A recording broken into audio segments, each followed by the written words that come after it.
There's a saying, the winner becomes king, the loser has to start over. An ordinary modern-day engineer transmigrates into a novel and becomes a master designer. Armed only with his mind and existing experience, he can, with a flick of his hand, create a sprawling estate, fully equipped with all the amenities in this medieval age. Our protagonist today is Kim Soo-ho, but in that world he is merely a supporting lead, known as Lloyd Frontera. Besides his extraordinary design abilities, he's also a bona fide capitalist. Everything began a few years earlier, when Soo-ho suddenly found himself transported into a novel called The Armored Engineer. People who transmigrate usually wake up on warm beds with soft blankets, but our main guy woke up face down on the hard, rough ground. On top of that, he was chilled, the bone-piercing wind making him shiver. He had slept on the road for so long that his jaw was twisted to one side, making him look horribly disfigured. After composing himself and fixing his appearance, Soo-ho steadied his mind and sorted through the information. Suddenly someone called out, "Lord Lloyd." He turned his head and realized it was Habil Asrahan, an armored engineer,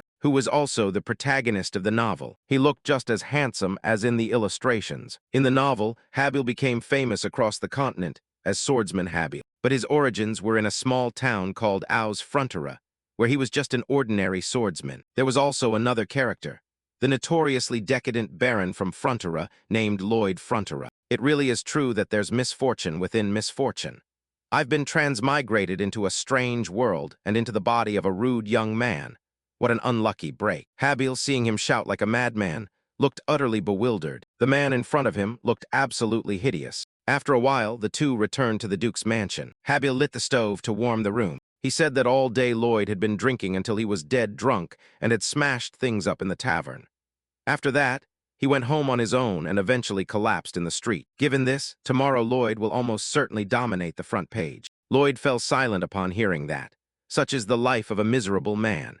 Habil had been sent by the Viscount, Lloyd's father, to keep close watch over him because the Viscount did not want to see his son, poor and with a dislocated jaw, sprawled far from home. It was truly pathetic.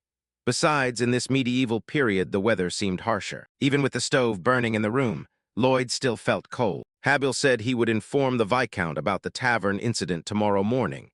He seemed resolute and had no intention of covering it up. As Habil was about to step out of the room, Lloyd suddenly called after him.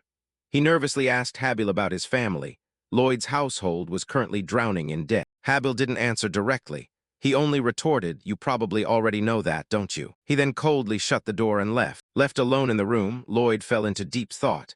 In fact, he knew every detail of that novel. In the cramped dormitory last night, he had been trying to finish the final chapter. Therefore, of course, he knew Lloyd's fate as intimately as the back of his hand. The reason the Viscount's estate fell into debt was that he and his wife were swindled by a con artist, losing everything down to their last penny, and in the end, unable to bear it, they committed suicide together. From then on, Lloyd became a vagrant who did nothing but drink himself senseless. In the end, he coughed up blood from alcohol poisoning and died in a pool of blood. Such is life. Living in the real world had been hard enough, and being transmigrated into another world with a noble identity wasn't any better. Early the next morning, Lloyd's mother, Mrs. Marbella Frontera, came to see him and asked about what happened the night before. Lady Marbella Frontera came to see him and asked him about what happened yesterday. Lloyd had actually only just been transmigrated into this world last night. So in reality, he had no idea what the original owner of this body had done all day yesterday. Was he supposed to reply precisely that last night I was reading a novel when it? Mrs. Marbella, her face haggard and weary, urged Lloyd not to cause any more trouble and to go apologize to them. Lloyd was now confused and flustered, not knowing what to do, but he thought that if this body had committed a wrongdoing, he should at least go and apologize properly. He stammered that he would go apologize to the tavern owner and the others. Marbella and Habil, upon hearing this, gaped in surprise as if a strange new creature had appeared before them. After a short while, Lloyd and Habil set off for the tavern to apologize. Seeing Lloyd walking down the street, the bustling townspeople quickly scattered. Even the children curiously peered out from inside through the windows, then were scooped up by their parents, and the doors were shut tight. It seemed Lloyd's reputation had become so notorious that everyone in town was repelled. Seeing that everyone wanted to avoid him like that, Lloyd asked Habil why he always followed him. The reason sounded touching, but was actually very cold. Habil, out of the need to make ends meet, followed the Baron's orders and escorted Lloyd to prevent incidents like the one that happened the day before. Calling it an escort was just for show. In truth, it was to protect the townspeople from Lord Lloyd. Lloyd felt that if he wanted to survive in this world, the first step was to erase the image of a scoundrel from everyone's eyes. On second thought, if he settled his family's debts first, life might improve somewhat, since after all Lloyd was the Baron's heir. Lloyd opened the control panel to check a few things needed for the plan. But when he looked at the skill board, it really was just 3 dots. None of the skills were usable. Lloyd flailed his arms in frustration, which made Habil regard him with a judgmental look. It was frankly unpleasant. Before long, the two of them had arrived at the tavern. Lloyd wasn't paying attention and nearly went too far. Habil suddenly fixed Lloyd with an inscrutable, probing stare. Lloyd asked. He only answered as if it were nothing serious. Watching Lloyd open the door and step into the tavern, Habil felt that something had changed since the previous night, as if his young master had become a different person. Inside, the aftermath of yesterday's destruction was still evident. Everything was in ruins. Nothing remained intact. Lloyd went up to the innkeeper, bowed deeply, and prostrated himself in apology. The innkeeper looked even more horrified by that sight than by the smashing from last night. Seeing that a serious apology wouldn't do any good, Lloyd switched to a rude, sarcastic tone, but that didn't work either. Truly, once someone hates you, whatever you do will only make them hate you more. The innkeeper stammered that there was no need for an apology.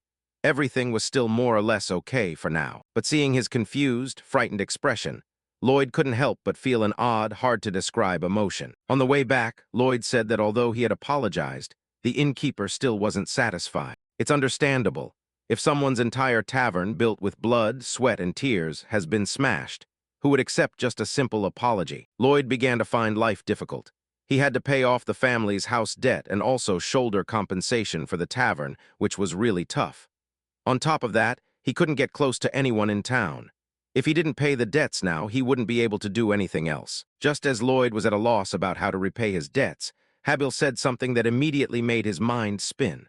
The tavern owner's mother still suffered from pain caused by last winter's cold drafts, and with the mess Lloyd had just caused, the owner was truly unlucky this year. Come to think of it, the tavern did feel rather gloomy. There was only a tiny stove that couldn't heat the whole place. That meant the old woman would have a hard time coping with the cold. People here traditionally used heated stones placed under the floor to warm their homes, but at the present time, that method had not yet been discovered. As he was walking, Lloyd suddenly stopped. A bold idea flashed into his mind. He felt this would certainly be a novel breakthrough in this world.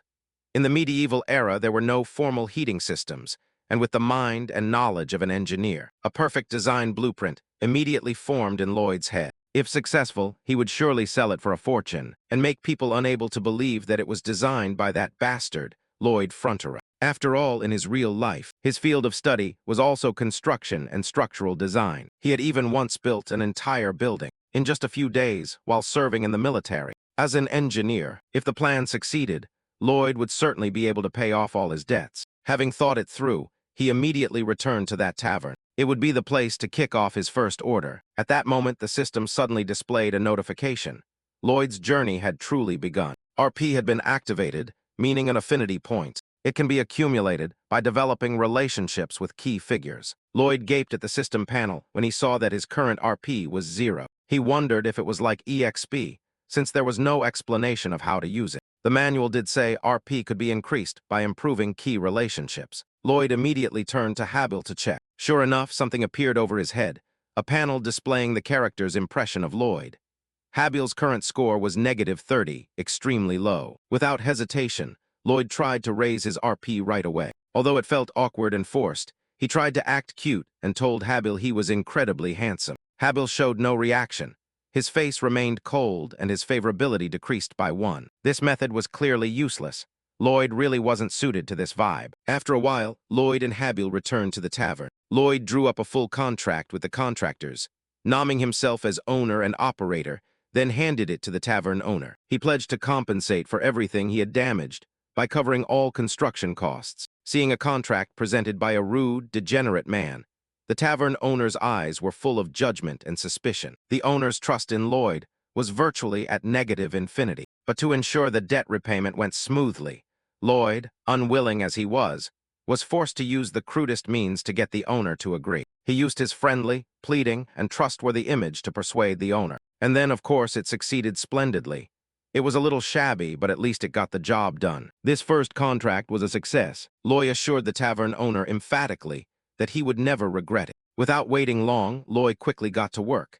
He chose the open space in front of the tavern to carry it out, then began to measure and gauge. After a moment of pensive silence, Habil asked, "Is Lloyd committing a new wrongdoing by threatening the tavern owner and forcing him to sign the contract?" Lloyd was silent for a moment, not answering. He calmly asked Habil whether he had ever heard of distorted perception. Loy explained that the distortion had clung to Habil's mind. Because of negative impressions and prejudices from his past actions, he was now perceived that way. Habil argued that it wasn't prejudice, but experience and judgment. Hearing that, Loy shot back, "Don't both of those stem from the past?" At that, Habil stood frozen because it was too true. He had no argument left. He hadn't expected that the rogue young master before him would sometimes say things like that. Loy went on to say that he would definitely make the tavern owner and his mother laugh. Saying this as he jabbed the spade into the ground. He would make them laugh no matter what, because their smiles would be the foundation and motivation that would allow Loy to earn money. And so Loy began to work diligently, digging into the ground, moving things, striking hard, and repeating the actions a few times. Next came the framing stage. Loy used timber taken from the Duke's store and adopted a basic fire-resistant wooden framework, a traditional Eastern timber construction method, using fireproof wood to build the walls. After that, he applied red clay taken from the riverbank outside. But what Loy hadn't expected was that this body's constitution was so frail. He grew tired after only a little work, short of breath, and whenever he overexerted himself, he had to lie down to rest. As a result, the work dragged on for a whole week and still wasn't finished. Seeing Loy so enthusiastic and dedicated, Habil began to view his young master in a different light. He couldn't believe that the foolish Loy was actually keeping the contract with the tavern owner. Looking at his master, gaunt and frenzied, his body limp and trembling, and yet forcing himself to continue the work, Habil felt a stir of pity. Just as Loy lost his balance, about to pitch backward, Habil immediately lunged forward. Catching him in time, he took the support stick from Loy's hand and asked what he needed him to do to help. Loy said he needed planks about a handspan wide and 2 handspans long. Hearing that, Habil quickly put his exceptional skill to work. He raised the support, performed a few basic but graceful moves, and immediately produced exactly the number of planks needed for the project. Loy looked on, only able to stare in astonishment, and raised his hand in admiration. Not surprisingly, the power of the protagonist, who would later become a master swordsman, seemed no different from a piece of advanced modern technology. When the fat is offered to a cat, it should know to hold on. With a prize like Habil, Loy of course couldn't pass it up, so he kept negotiating and asking for help. He wanted Habil to continue helping him complete this project. At first hearing, Habil felt irritated and grouchy. He had just helped, and instead of being thanked, he was asked to do more.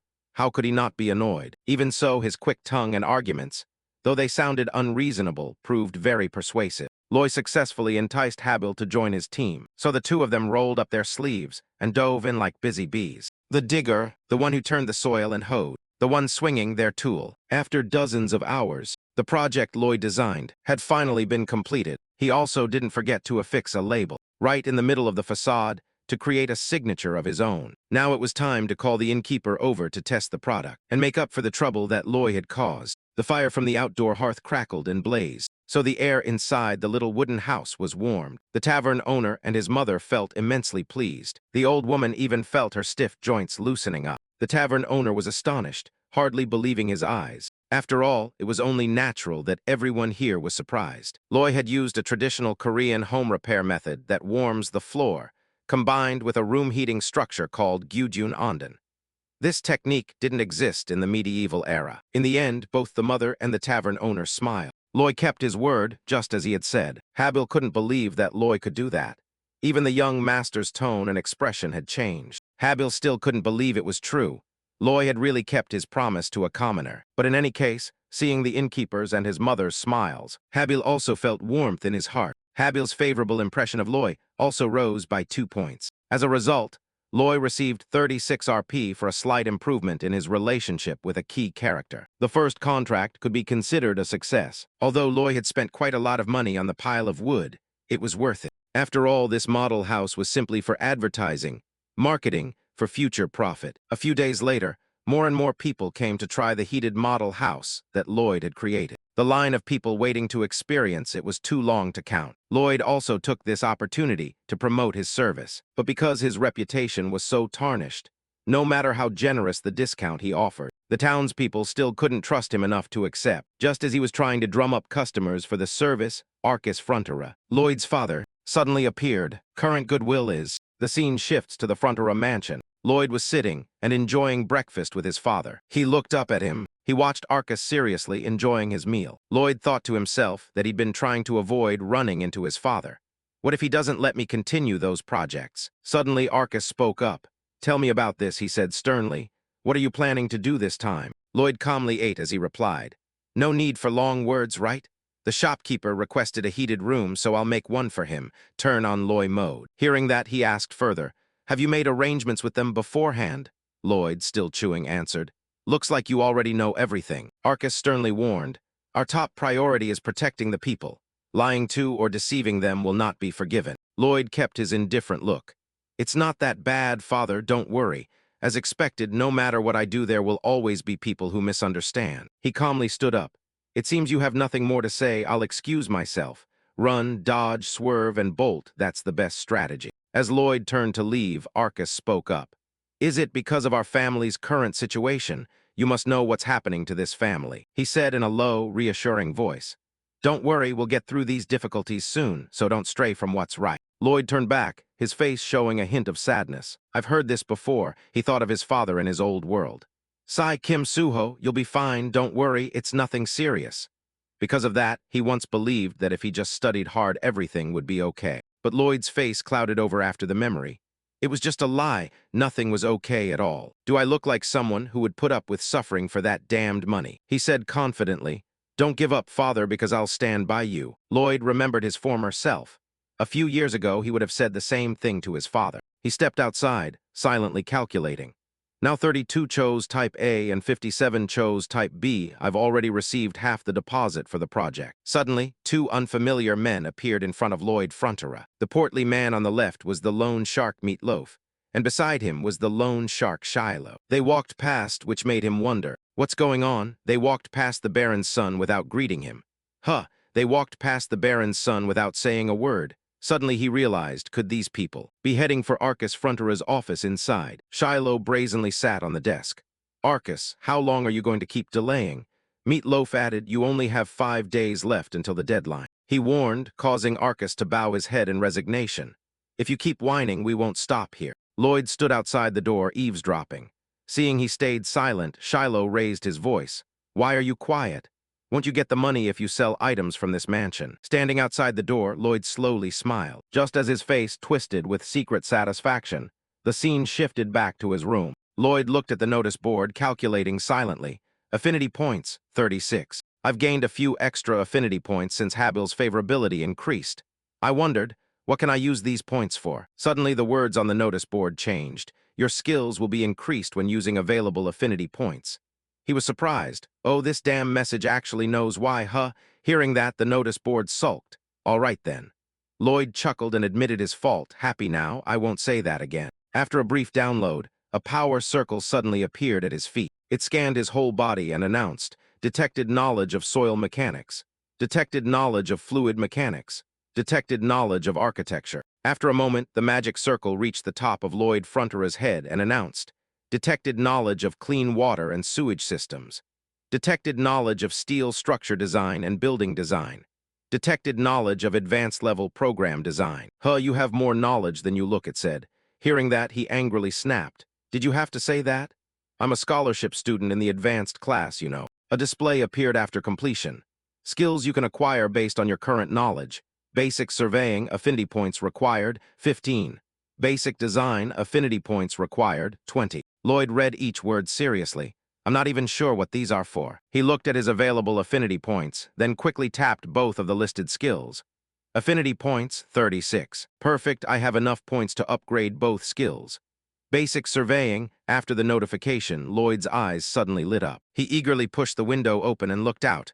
Whoa, what is that? Lloyd looked at the existing design below and marveled. Is this real?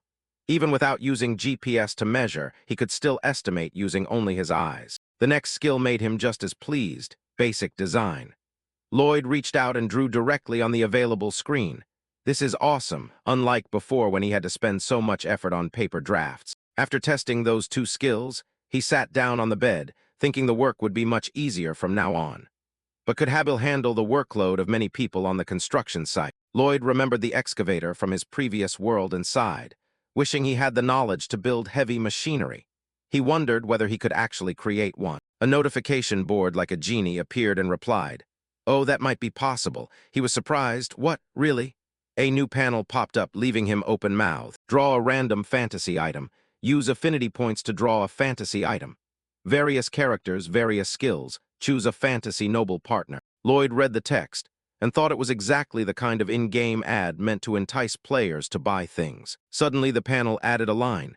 Draw a random fantasy item. Price per draw 50 affinity points. Seeing the fee, Lloyd clicked his tongue. That's a ripoff. He now had only one affinity point left. He thought of the three types of powerful spirit beasts he had known. Fantasy creatures. If so, they could be as useful as heavy machinery. With that in mind, Lloyd resolved to collect as many affinity points as possible by improving his rapport with important characters. Scene returns to the previous room. A hand slams down on the table. Arcus Frontura sits opposite, while Meatloaf makes an offer. "If you don't have the money to pay, I'll show you how to get some." His already repulsive face grows even more sly. "I know a very good place where you can sell your wife and the serving girls for a good price." Arcus Frontura hears this and his expression turns grave. "How dare you?" Suddenly a voice rings out. "Do you think you can commit any inhuman act just because you're a creditor?" Lloyd slips his hand onto Meatloaf's shoulder from behind. He startles, pushes him away, and curses. "Who is this brat?" Arcus timidly addresses Lloyd. Meatloaf, realizing who he is, adopts an attitude. "Ah, so you're the eldest son with character problems. Is that why you butt into grown-ups' conversations? If you don't get out of here." Lloyd frowns, cutting him off. "Enough. Do you have an invitation? Show it." The two of them stare blankly. "What?" Lloyd explains in a low voice. Article 6, Clause 3 of the Kingdom's Code. Every noble in the kingdom has the right to protect their rights and interests. Entering a noble's residence without an invitation is considered illegal.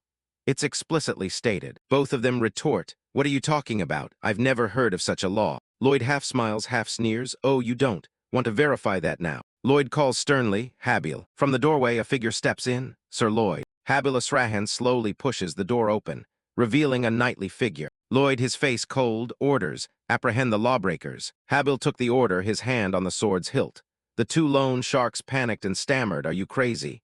Do you want to be dragged to court?" Lloyd smiled. "That's why I wanted to review the terms with you. Let's see which side the court will take." Habil did not hesitate. He drew his sword and stepped forward. Meatloaf and Shiloh panicked. They bolted but didn't forget to curse. "Do you think you have the right to do that? You'll regret it." With a bang, the two rushed out the door, leaving Lloyd standing there. Lloyd Frontura waved his hand, smiling with satisfaction. "Tusk, what a bunch of fools." Arcus Frontura finally spoke up. Panicking, he asked their purpose. "Lloyd, Habil, what did you just do?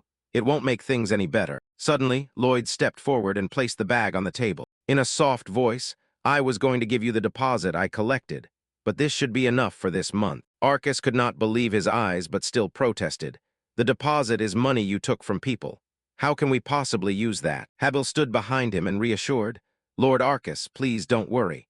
I will supervise Baron Lloyd to ensure he keeps his promise to everyone." Seeing Habil's solemn expression, he silently agreed. Seeing Habil's expression, Lloyd realized he trusted him.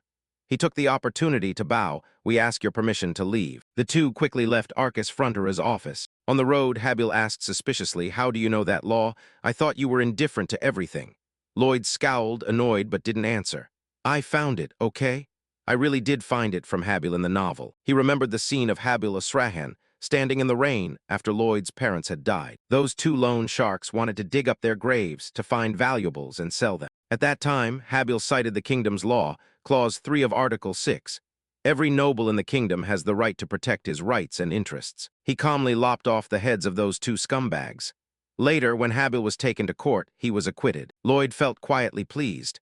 Remembering the novel's details really paid off. He stroked his chin in anticipation. Just as he expected, a notification suddenly appeared. Notification: Arcus Frontura's favorability toward you increased by 6 points. You received 60 intimacy points for improving your relationship with an important character. Current intimacy points, 61. Lloyd smiled with satisfaction. I predicted that like a god. Fictional character, here I come. Under the moonlight filtering through the trees, Lloyd stood in the middle of the training ground. At this hour, there probably wouldn't be anyone here. Lloyd called out and a notification immediately appeared.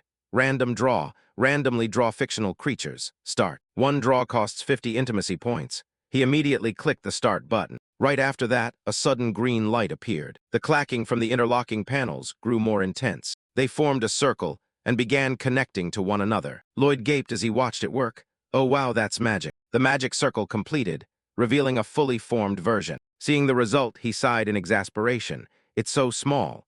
The intersecting circles produced a jumble of sounds, all unpleasant noise. Suddenly, something began to emerge from the center of the circle. To his surprise, a hamster poked its head out. Squeak. Lloyd looked at the result and was speechless. It crawled completely out and then fell to the ground. Thud, its whole body was covered in dust. It looked up at him, while Lloyd stood motionless. In front of the hamster, Lloyd clicked his tongue in derision. What a failure. Po-dong felt hurt and began to tear up. The hamster staggered after him, muttering, Po-dong, Po-dong. He walked off with a dissatisfied look. What? You're not a failure. You can do a lot of things. He stopped and asked, like seed bullets. I don't need anything like that, he waved dismissively.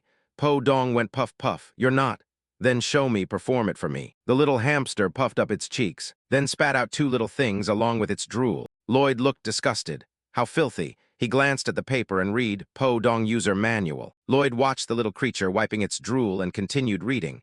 Po-dong is an adorable hamster. Care for it with love. He poured a handful of red and green seeds from the bag into his hand for Po-dong. Sunflower seeds can change Po-dong's size. 2 illustrative images. Red sunflower seeds. When Po-dong eats them, he will grow large and the effect lasts 12 hours. The green sunflower seed. If Po-dong eats it, he will shrink. Feed Po-dong the green seed before the effect of the red seed wears off. Lloyd read on with a grimace. The price for a set of 2 colored sunflower seeds is 1 affinity point. He looked at Po-dong in exasperation. Can you grow to the size of a human? Po-dong squealed. Po-dong. I should test it myself. He took a red sunflower seed from his pocket and put it into Po-dong's mouth. A burrowing hamster could be useful. If it grows to human size, that would be very handy. Po-dong accepted the seed and chewed it voraciously. Suddenly, Po-dong's body began to enlarge, leaving Lloyd stunned. The transformation happened so fast that its body slammed straight into his face. Lloyd was flung clear by Po-dong's bulk. Oof, thud. He looked up in panic. Oh my God. Lloyd stared at Po-dong's enormous, fearsome body. What is this? 5 meters? No, it must be at least 10 meters. Po-dong bent over to look at him with contempt. Look at it, so arrogant. Suddenly a notification popped up. Po-dong's skills. Digging level 1. Another skill was immediately introduced. Ground flattening level 2. Po-dong used its massive body to roll over once, flattening the ground. Finally, cheek pouch level 1. Po-dong held something in its mouth, then spat it out. Po-dong spat out a huge stone. Plop, it fell straight down in front of Lloyd, splattering a spray of saliva onto him. Lloyd didn't mind, he was even delighted.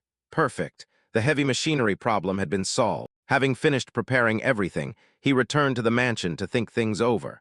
But if I suddenly show up with something that wonderful, people will be suspicious, won't they? Lloyd stroked Po-dong as he slept and came up with a plan. Fine.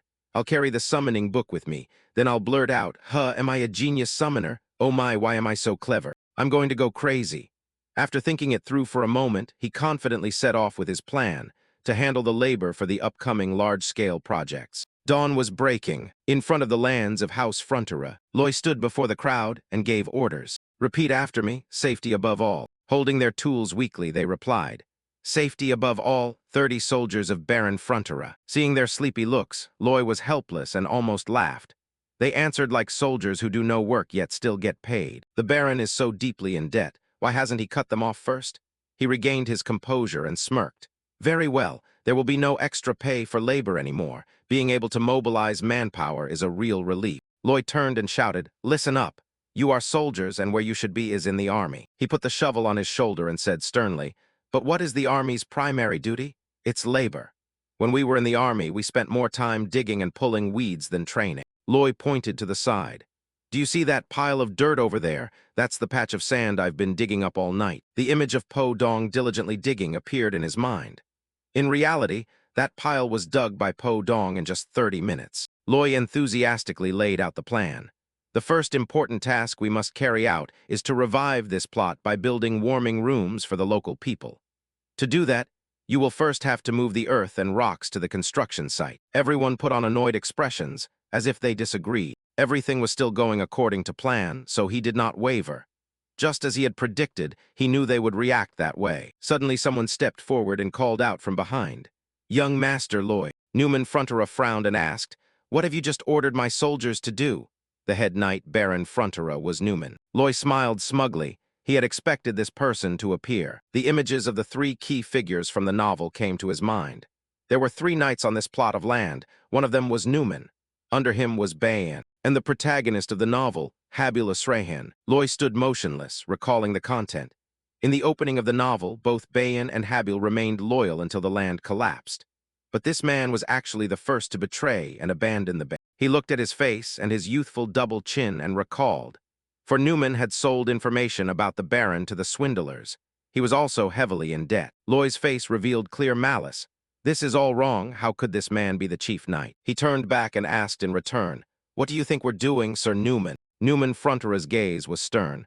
"I cannot believe you'd order soldiers to do such dirty work. As chief knight, I cannot accept that." Lloyd propped his chin on the spade's handle, looking smug and cursing under his breath. "Damn it, I'm earning money to pay my debts. But I've already received permission from the Baron." He paid it no mind and brought up an old matter. "I don't know how you deceived the Lord, but considering the young master's past," Newman Frontera firmly stated, "I believe you are using the troops for personal purposes, am I wrong?" Lloyd remained indifferent. He smiled, offering no denial. "Not at all, you're right." Then he suddenly grew sullen, steering the conversation toward the beating. Newman Frontera was so angry that veins stood out all over his face. Look at that, such weak reasoning. If he played online games, he'd be terrified. Lloyd slowly lifted the spade planted in the ground. "Then let me." He suddenly swung the spade. It struck at Newman Frontera. The soldiers who witnessed it all gaped in shock. He grimaced as he blocked the blow. Lloyd smiled confidently after that move. Newman Frontera's whole body trembled as he spoke. He was so furious he no longer looked like a knight.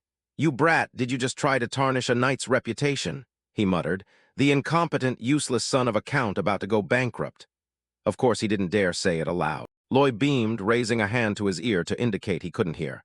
"What? What did you say? You want to set aside your rank and fight?" He deftly twirled the shovel in his hand, then pointed it straight at Newman Frontera's face. "All right, let's give it a try. Come on, a one-on-one duel." He kept his face tight, grinding his jaw as he replied, "You'll regret this, you idiot." In front of the Frontera mansion, a voice rang out. "In a month you'll duel Knight Newman." Habila Srahan asked sternly, "Are you confident you can win?" Lloyd grinned, his tone teasing.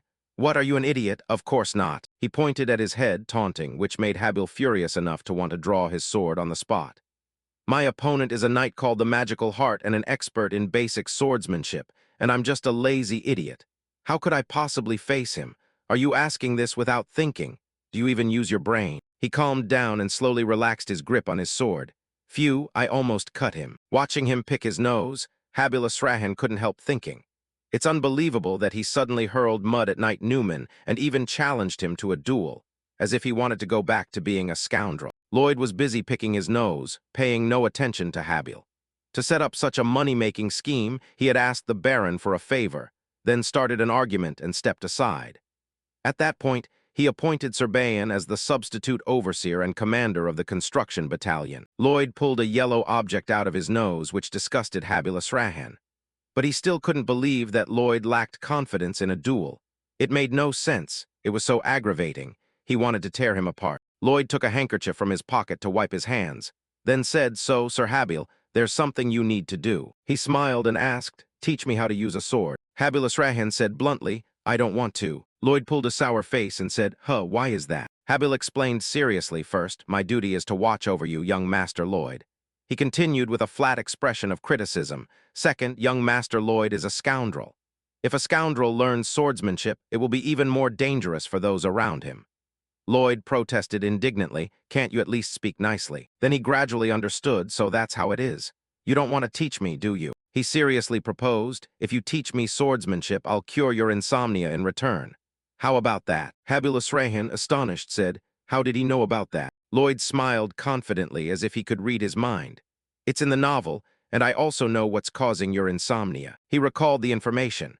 In the novel Night of Blood and Steel, the knightly ranks are divided into 4 tiers from highest to lowest: Master Swordsman, Senior Swordsman, Intermediate Swordsman, and Novice Swordsman. Habil is currently a Senior Swordsman and will soon become a Master. His insomnia is caused by an overly sensitive, extraordinary nervous system, what's called Master Swordsman Syndrome. Lloyd said wearily, "Of course, that kind of information never reaches this rural area. How could this idiot possibly know about it? Are you going to accept the deal or not?" Pretending not to know is pointless. His face clearly showed his insomnia. Habil sighed, exasperated, then relented. "All right, I'll give it a try." Lloyd smiled smugly. "Oh, really? Don't go easy on me." Habil replied scornfully, "Of course. I mean, you're bound to give up. I've tried countless ways to cure my insomnia: cognitive behavioral therapy, herbal remedies, aromatherapy, physical training, traditional Chinese medicine, and so on." After a while of talking about all sorts of things, Habil simply collapsed and slept soundly. Lloyd, pleased to see him asleep, thought to himself, "Ha, this absurd fool, I know how to cure his insomnia." He mumbled some formula. For the first time, he dozed off while reading a magic technique. Am I right? Magic technique number 18. Reading aloud a reinforced concrete manual that makes everyone sleepy. Lloyd fired up, grinned wickedly. "Now all your sword techniques will belong to me." The scene shifts to the forest. Habil Asrahan ordered, "Run 50 laps immediately." Lloyd stood dumbfounded and motionless for a moment. Then he turned and ran. Watching him dash off without a complaint, Habil asked suspiciously. He ran off without complaining. He stood at attention, watching Lloyd run. Thud, thud. Gradually, he completed half a lap. Then a full lap. Lloyd, out of breath, complained, "Huff, huff. I hate doing this. Teach me some techniques." Habil didn't answer. He just watched silently. "Another lap," Lloyd taunted again. "You didn't expect much from this, did you? You thought I'd give up and start screaming, right?" Habil continued, using the tree's ear, and he ran another lap. Lloyd provoked again. "And then you'll say, 'You're not suited for this aspect,' and ignore me, won't you?" Hearing that, Habil twitched slightly. That hit a nerve. Lloyd smiled smugly and continued, "Ha ha, what will you do now?" "I'll keep running until it's over." Suddenly, a notification popped up. "Passive skill, being hard to like, has increased to level 4. Anyone who sees you will think you're an idiot and will want to hit you." Lloyd read it angrily. "I don't need a skill like that. Get lost." Even so, he kept running. Panting, Lloyd was drenched in sweat, each step growing heavier. "Actually, I'm really tired. Saying I'm not tired would be a lie. But this was nothing compared to when I was in Korea." He remembered the dark times in his previous world. No family warmth, every morning waking in a cramped boarding room. Day after day, Lloyd lugged bricks up to the 4th floor of the villas, and then spent entire nights loading boxes onto trucks. The image of him laboring wearily just to avoid starving constantly surfaced in his mind. He always nurtured the hope that one day things would be better. Suddenly, Kim Suho noticed a faint light ahead. "Keep going, Kim Suho, you'll get better." He stepped forward and reached out to touch the beam of light. "You're doing great. You've met the requirements." Kim Suho stretched his hand toward the light before him, just a little more. But then he realized something that plunged him into despair. The light that had seemed right in front of him grew ever more distant. Kim Suho fell to his knees in regret. Back with Lloyd Frontera, he still persisted in running laps around the training grounds. Compared to that pain and despair, the present moment was nothing. Lloyd smiled, savoring every moment. Habilus Rahan stood silently and watched Lloyd's efforts. He thought to himself, "If you truly wish to learn, I will teach you my sword technique." Lloyd's running form, even as his body neared its limits, lingered in Habil's eyes. A notification appeared. "Notice, Habil's favorable impression of you increased by 1. Habil's favorable impression of you. You received 18 affinity points, because your relationship with an important character improved slightly. Current affinity points, 29. It was getting dark. In front of the Frontera mansion, Arcus Frontera was speaking with Newman Frontera. How could he be so disrespectful to someone who has defended our family for 5 generations? His face showed clear disappointment. I had thought he would have understood by now. It seems I was mistaken. Arcus spoke sternly about the current situation. Ethically, he cannot stop this duel. But after all, the boy is the future heir of this land, so don't discipline him to the point of serious injury. Just make him understand. Newman bowed respectfully and said, "As you command," but inwardly he grinned slyly. Whether he would actually behave that way for the entire match remained uncertain. Stepping out of Arcus's study, Newman silently plotted. He would defeat that arrogant brat and kill him, if the Marquis made a fuss about it. Then he sneered at the thought of killing both the brat and the Marquis, then staging it as a suicide. As planned, he would leave this village and move to a larger place. Newman chuckled inwardly. Thanks to that foolish young master, the plan would succeed sooner than expected. 1 month later, in front of the Frontier mansion, Lloyd and Newman stood facing each other before the crowd. Lloyd's parents and the two neighboring knights were extremely worried. Newman, sword in hand, asked, "Are you ready for this match?" Lloyd flicked his left foot, prying up the shovel that was lodged in the ground, arrogantly resting it on his shoulder. "Of course." He smiled confidently. "I'm ready to beat you." Everyone stared at the weapon in his hand in bewilderment. "What is that? A shovel? Is he going to fight Sir Newman with that?" Newman was too angry to speak. Up above, Habil looked down, thinking about the shovel's past.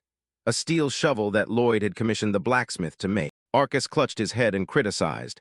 "That brat is just fooling around, isn't he?" Habil silently dismissed that. "Fooling around? Probably not, if you reflect on what he's been doing since last month." He recalled the early mornings spent guiding Lloyd through basic training, without a single complaint, then going to the worksite to teach the village engineers about the heating system, then forging swords until late at night before finally sleeping. That period was certainly not the behavior of someone who only plays around. "I'm sure young Master Lloyd is very serious." After a brief wait, Arcus announced, "Now the duel between Lloyd and Sir Newman will begin." At the announcement, Newman immediately assumed a fighting stance. Lloyd, though serious, still wore a mocking expression as he took his stance. Seeing Lloyd's attacking stance, Habil wondered, "What's wrong with that posture?" Newman charged angrily, "You still dare mock me now?" Lloyd calmly brought the shovel forward, immediately blocking Newman's attack. Habil and Arcus were astonished. Seeing that, Newman quickly prepared his next move. "You won't be lucky a second time." However, the next strike was still easily blocked by Lloyd. Habil was even more astonished. The movements were unusual but effective, like a technique used in real combat. His swordsmanship looked as though it had been honed over years. Newman panicked after 2 failed attacks. Seeing him open his eyes wide, Lloyd became smug. "Why are you so surprised? Every man in South Korea can do that." He remembered his time in service. It's a modern close-quarters technique, a bayonet-style assault. Lloyd seized the opportunity to rush in and attack.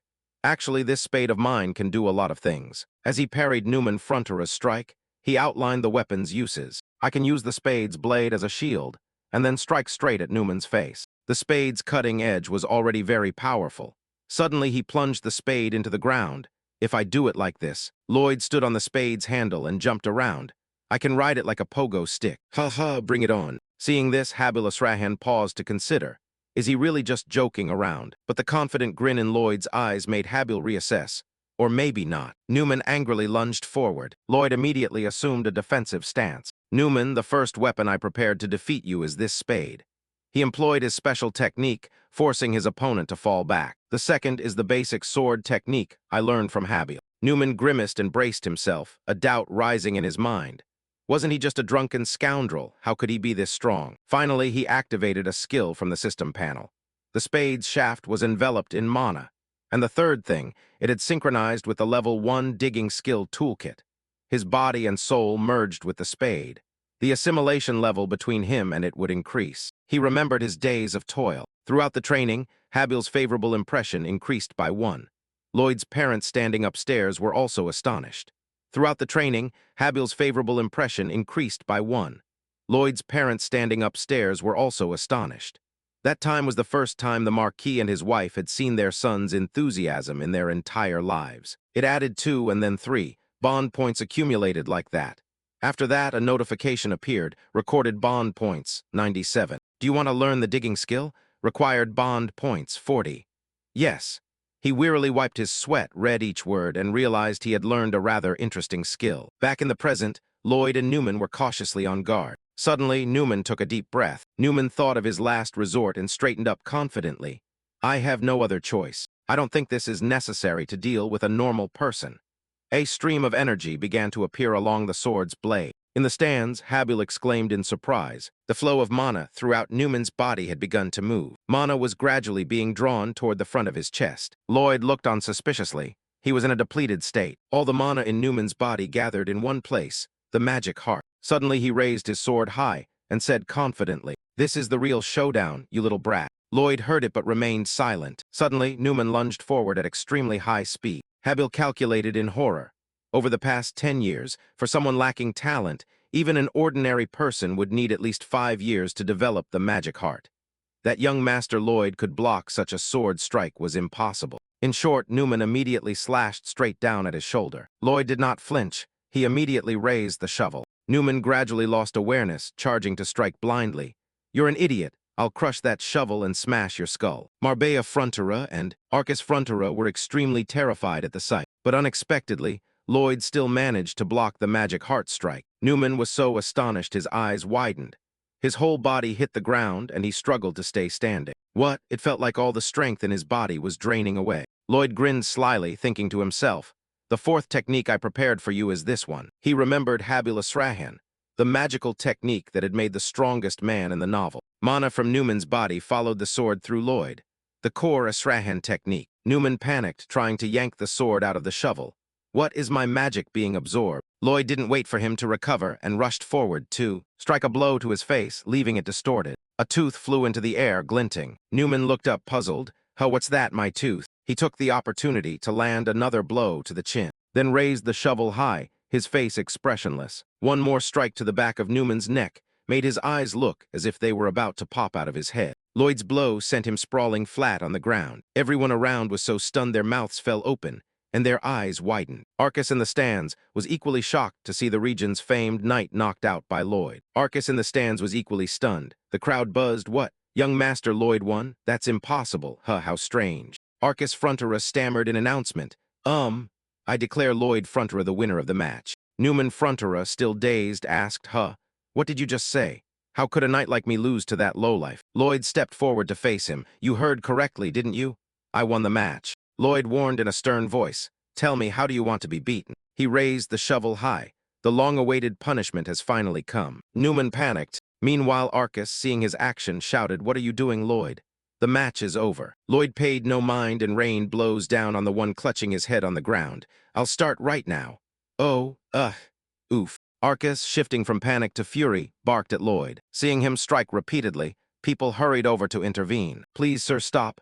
Young master, the match is over." Bay intense. Is he out of his mind? Habilus Rahan mused. Has he lost his mind? Tusk. Lloyd gradually calmed. All right, let go of me." He put his hands on his hips and let out a puff of breath. Then he swung the shovel at Newman again. The two soldiers were helpless. "Young master, please stop." Habil looked closely, realizing Lloyd was striking spots that didn't cause too much pain. That calmness drew Habil's attention, a composed expression, as if he had anticipated what was about to happen. It seemed Lloyd had foreseen everything. 15 days before the match, Lloyd arrogantly demanded, "Now teach me the Asrahan mind technique." Seeing Habil's surprised expression, he bristled. "Why that look? It's not like I'm asking you to teach me something as evil as stealing." Lloyd pictured it. Unlike the thread-drawing energy, it could draw in surrounding energy and convert it into his own right. Habil puzzled. "Young master, how do you know about that?" Habil puzzled. "Young master, how do you know about that?" He thought to himself. "Isn't this a technique I've never revealed to anyone and haven't even completed?" Lloyd stiffly explained. "Remember when I helped you sleep? You mentioned it while you were talking in your sleep." His nerve was thick enough to drive nails. Habil calculated suspiciously. Right now, it was as if he were wearing an iron mask. Probably just imagination, but aside from the sleep-talking, there was no other way Lloyd could know about that technique that didn't yet exist. He silently accepted the explanation, but still refused. "I'm very sorry, I cannot teach it to you." "Because that technique isn't finished yet?"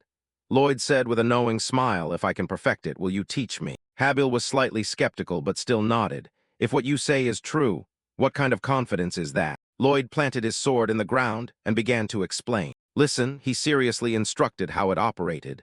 "Your magic heart may be absorbing external energy in its own way.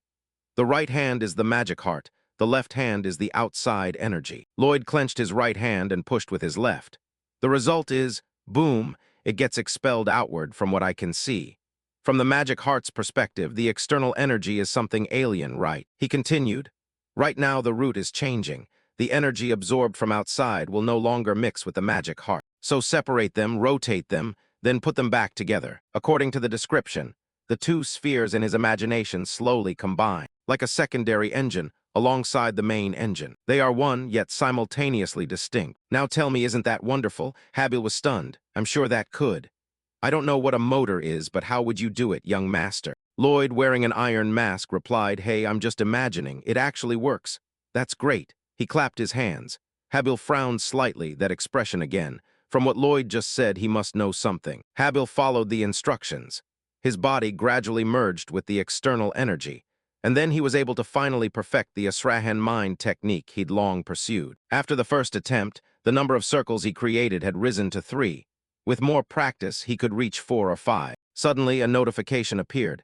Habil's good impression of you increased by 5. Lloyd grumbled angrily. What? How long have you been teaching me the magic heart technique? I don't need that. I only want to learn the absorption part.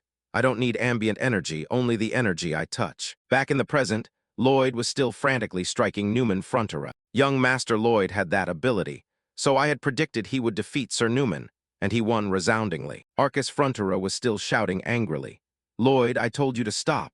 I cannot allow you to further stain the reputation of a knight. Lloyd finally stopped and looked up. Panting, he said, Father, are you talking about a knight's reputation? He pointed to the table in front of Arcus. Please, Father, look beneath the tablecloth before you decide whether those words really apply to Sir Newman. Arcus quickly flipped the tablecloth. Letters. He pulled one out, read it, and was stunned. What is this? Lloyd, as if he already knew everything, calmly explained, Tords is the one who has been causing trouble for the Viscount's estate. This is a letter that bastard sent to Sir Newman. The state of the domain, what the Viscount likes and dislikes, instructions on how to forge estate documents. Everything they've exchanged so far is contained in here. Newman panicked inwardly. How could that brat have found the letters I hid in the wall? Lloyd smiled as if reading his thoughts. That's right. In the novel, Habil later finds them too. He recalled Po Dong scurrying about outside Newman's door. Last night I asked Po Dong to fetch them. Arcus' face darkened. He leaned back in his chair after reading the whole message. Lloyd stood below, full of confidence. Just like in the novel, he is an honest man. Others would be shouting to have this fellow cut down immediately. I'm sorry, but an honest leader and a good leader are two very different concepts. Without waiting, Lloyd continued. If you're worried about how to remove this man, I have a proposal. Arcus timidly, oh really, what is it? Lloyd, serious, put forward his idea. We release a very aggressive rat on him. If the rat injures him, expel him from this land. If not, demote him to a common soldier and give him a chance to atone. Everyone murmured, a rat? Why would there be a rat here? There's no way Sir Newman could be hurt by a rat. Hearing that, Arcus gradually understood. Ah, I see. Dispense justice with minimal punishment. Give him a chance to repent while still serving as a deterrent. Bayan, standing beside him, approved. A wise decision, merciful yet transparent to everyone. Arcus nodded. Very well, we will follow your suggestion. Lloyd looked down and asked, Sir Newman, do you object? On the losing side, he had only one reply. No, thank you for your mercy. Lloyd looked at him coldly. Merciful. He briefly imagined a similar scenario if he forgave the offender. Would they make amends in return? In his imagination, a man laughed menacingly. This idiot will soften? No way. They will only become more determined to exploit your kindness. Back in reality, Newman sneered. You will regret this decision. Count Frontera, I will certainly take revenge on both you and this fool. Lloyd shattered his fantasy. Oh my, it's good to see you still smiling, but I'm afraid that's your last smile. What did you say? Newman stammered. Lloyd gently handed the red sunflower seed to Po Dong, ignoring his words. What do you mean, you fool? Once the seed was delivered, Lloyd quickly flung Po Dong into the air. His face burned with murderous intent. The best way to beg for forgiveness is nothing at all. Po Dong took the seed and chewed it voraciously. Its body ballooned in midair. Arcus and Marbella gaped. Habilus Rahan and Bayan were also astonished. The growing shadow of Po Dong alarmed the crowd. When its body reached full size, Lloyd immediately sprinted away from the impact zone. Newman gaped, unable to utter a sound. Po Dong plunged down. Crash, a cloud of dust billowed. From a distance, Lloyd stood posing at the edge of the crater created by Po Dong's landing. I've already dug your grave. He feigned regret. I feel sorry for you. Then he raised a finger and smiled with satisfaction. An expulsion like this will permanently solve the problem of dealing with that blight on this land. After a while, in front of Baron Frontera's estate, Po Dong was focused on digging something, moving continuously from right to left, as he earnestly dug a trench that ran around the village. Habilus Rahan asked, Lord Po Dong, what are you doing? Loy smiled and replied, he's preparing to expand the roads. He remembered the scrawny, sickly soldiers from before. Surprisingly, the frail engineers had now begun working hard. Those engineers now had muscle and were working diligently. Loy recalled the past. In ancient times, there was a territory called Roma, and the people there loved their roads. They created a road system called the P1-3. He turned and ordered, From now on we will build it, starting from the Baron's manor up to the eastern hillside. Habila Srahan still wondered why it was just a single road. Loy interrupted, just watch quietly. He smiled confidently and revealed his true intention. The reach of this land will soon skyrocket. Habil asked a question that caught his attention. Young master, where did you learn to do all these things? Recalling everything he'd done from past to present, Habil added, you devised a heating system we'd never heard of before, and you even summoned something that resembled an ancient, high-level magic. He eyed Loy skeptically with a steady gaze. Are you really our young master, Loy? A red notification suddenly appeared. Warning, Habil is now doubting your identity. He looked at the notice board and broke out in a cold sweat. Habil looked at Loy with a determined gaze. He stood motionless, unable to calm his nerves. When I read about this guy's personality in the novel, I immediately knew he'd noticed that a stranger had appeared in the Baron's son's body. Loy remembered Habil's cold-blooded moments. If it's this guy drawing a sword is quite possible, but don't worry, I've already prepared a trick for such a case. He, with his unpleasant face, spoke. I have studied things that no one knows. Why, can't I do that? Special skill, obstinacy. Habil, bewildered, recalled Loy's former self. No one knew, and the young master only drank. He raised his voice with stubborn words. Are you watching me 24 hours a day? Not at all, right? It's true I used to be a bastard, but do you know what I've been doing? No, right. Habil shifted the subject. So how do you intend to explain the summoning? That's difficult even for mages with 20 years' experience. Loy did not falter but pushed forward. What about you? How can you use energy so skillfully at only 20 years old? You didn't learn from anyone else, did you? You're a genius. Habil shyly denied, no, I don't think I'm a genius. He pushed back, scowling, if you can be a genius, why can't I? So what if I suddenly become a genius summoner? Habil stood motionless, speechless. He turned and walked away, his tone confident. If you have nothing more to say, I'm off. I have some things to check. Special skill, stubbornness, rapid-fire dialogue. Loy walked on with anxious thoughts. Has he understood yet? He'll understand, I'm sure. It's okay. He approached the unfinished building ahead. Sir Knight Bayan, please oversee the arrangements while I'm gone. I understand, don't worry. Habil also stepped forward and offered, I'll go with you. It's my duty to look after the young master. Where are we going? Loy, puzzled, replied, why state the obvious? Of course you should come too. He smiled and announced the next stop of the trip. Somewhere far away to collect unpaid bills. The sky grew dark over a small, remote town in the territory. Outside a certain room. Inside, an angry man slammed the table and cursed, damn it. A blue-haired man held his head in frustration, unable to believe he'd lost so much money. He vowed he'd make those bastards pay. Towards a swindler who scams across the territories, a large man stepped forward.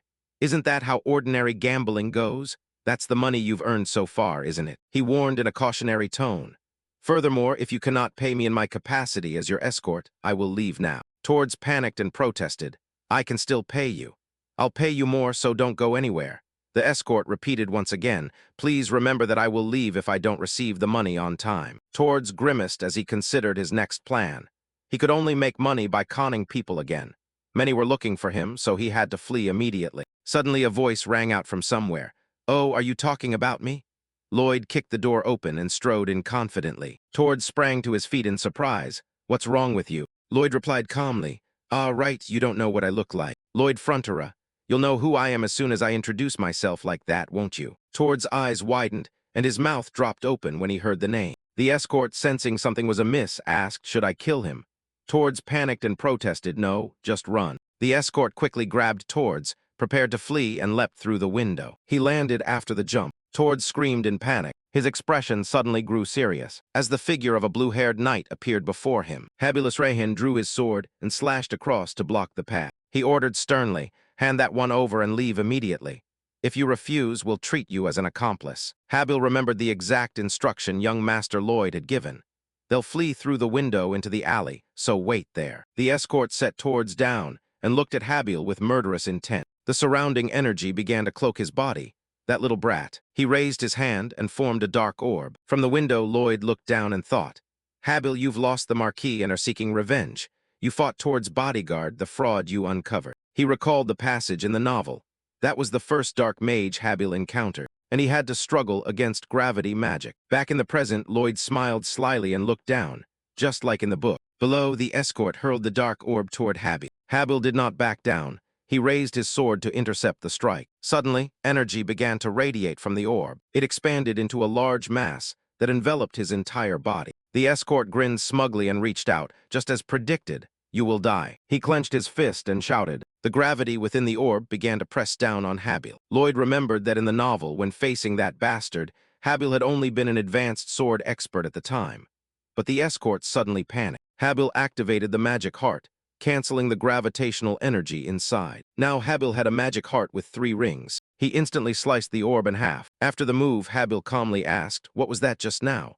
"Gravity manipulating magic." The escort broke into a cold sweat, rendered speechless by the sight, then turned his back and ran off. This wasn't in the contract. Tords panicked and tried to stop him. "Hey, you bastard." Habil stepped forward to block him. "Do you know how serious the crime of defrauding a noble is?" Tords recoiled in fear and toppled into a few crates. "Oof." Habil raised his sword coldly. "I'll cut off your legs so you'll have to crawl to the court." Oof. Just as the blade was about to swing, a voice cut in. "Stop." Lloyd stepped in front of Tords, reprimanding, "Are you insane? You'll be punished if he goes to the court." Habil froze. He looked at Lloyd's determined gaze in surprise. Has this guy become compassionate now? In the darkness of the small town, in the Vudinia domain, Tords trembled, tightly bound and seated on a chair. Lloyd looked at his timid demeanor. He shook his head helplessly, then smiled reassuringly. "Hey, don't be afraid." He spoke soothingly. "Everyone becomes greedy at times.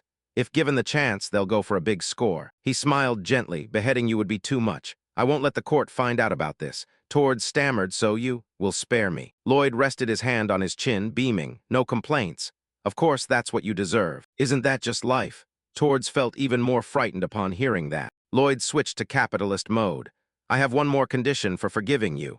He beamed. "Please tell me, sir, anything at all." Lloyd pulled a sheet of paper from his pocket and pushed it forward. "It's simple. Just sign this contract and it's done." Tords looked at the paper on the table, full of doubt. "What kind of contract is this?" Lloyd explained and reassured him. "It's just a normal employment contract. Of course, I'll pay you."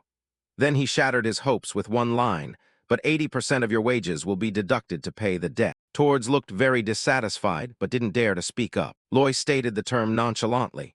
"The debt will be fully repaid after 520 years. The words hit Tords like a blow. He panicked, his face contorting. Watching the man before him, Habil Asrahan silently thought, "I knew it. He didn't come to sympathize or forgive." Lloyd smiled slyly, thinking to himself, "Do you think I'm crazy enough to kill someone who owes me? I would never suffer such a loss." He imagined draining Tords of life. "I'll savor every last drop of what remains of his years." Tords stammered in protest. "Why would you propose such an unreasonable contract?" Lloyd replied coldly, "Oh, is that so?" Suddenly he put on a sinister expression. "Then we'll have no choice but to grab your wrist to make you sign. Let's take this to court." After the threat, he tearfully signed the contract. Dawn was breaking. In the forest, the 3 of them hitched a ride with a merchant. Sitting beside Tords, Habil said, "I've received some money from that fellow. There won't be any problem covering the interest for a few months." Lloyd, hearing that, was irritated.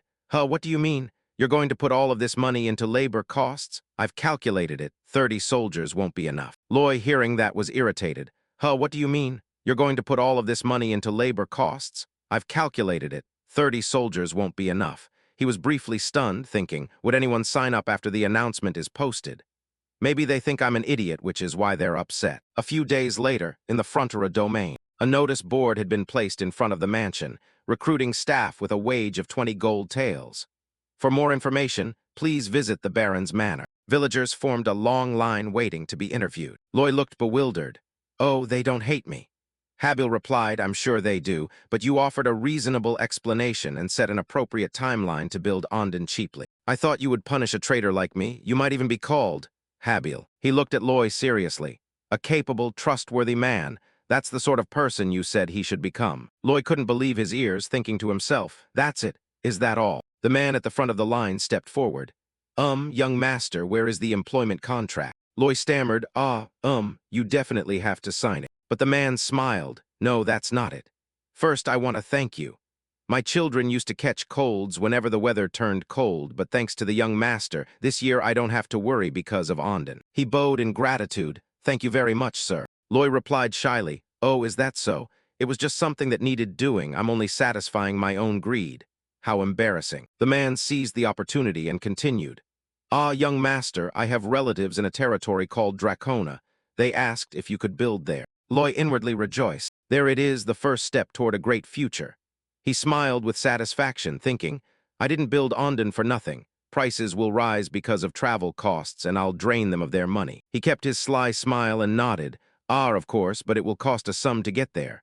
Habil looked at Lloyd's helpless face, that crude expression again. Seeing that look of satisfaction, he realized. The master built Ondon just for this reason, didn't he? Then he turned back to the structure behind them, wondering to himself, what about the road up the mountain? After the interview, the two of them went up the mountain. Habil Lloyd called, "Yes, young master." He smiled and spoke about the mountain's future. Sooner or later, it will be stripped bare. Habil puzzled, what do you mean? Loy explained. Ondon consumes a great deal of resources. The trees here won't last much longer. Habil widened his eyes in astonishment, about to continue. Then if the young master knows that, why are you still? Loy calmly cut him off. That's why I'm canceling construction of that road. He pointed to the trench Po Dong had dug and described. At the end of the road, we'll extract coal and sell it at a high price. If we receive high satisfaction ratings, others won't be able to resist. Loy grinned wildly. Of course our people will get a discount, but only a little, just a bit.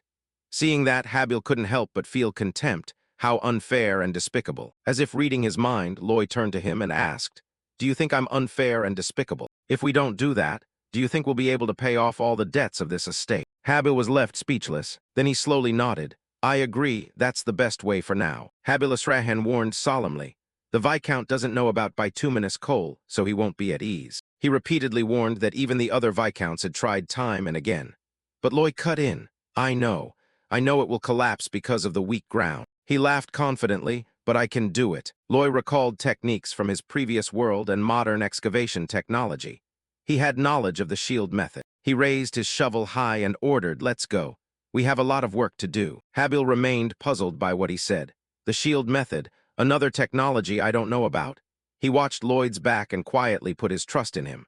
Let's see what this completely different young master can do. Returning to the still unfinished tunnel, deep within the heap of earth and rocks at the tunnel mouth, darkness shrouded the entire shaft. Suddenly, a monstrous foot appeared in the faint light. From the feet up to the whiskers, gradually revealed themselves, followed by blazing red eyes. They in turn revealed their bodies, creatures like ants, as numerous as the Mongol hordes, waiting in the tunnel. Back in the present, Loy prepared to create something. He spun his hand. A summoning magic circle appeared. He shot magic into the air and shouted loudly. Luxury apartment complex, Gangnam District. A blue light shot up into the sky, reaching the clouds and then slowly coming back down. With a whoosh, a high-rise building landed behind Loy, who was striking a ridiculously cool pose. Back in reality, he was dejected, drafting the design and dreaming of having that kind of cool skill. Scribble, scribble, he drew a beam of light on the paper with his hand. This is taking too long. Skill, Intermediate Design 1, Optional Skill, Sketching a Floor Plan. Loy sighed and leaned back. Ugh, I want to summon 100 undead workers and not have to pay them wages. A notification popped up. If you don't like it, then draw it yourself by hand. Seeing the notice, Lloyd jumped up and resumed drawing. No, this is such a cool skill. He remembered the previous fight.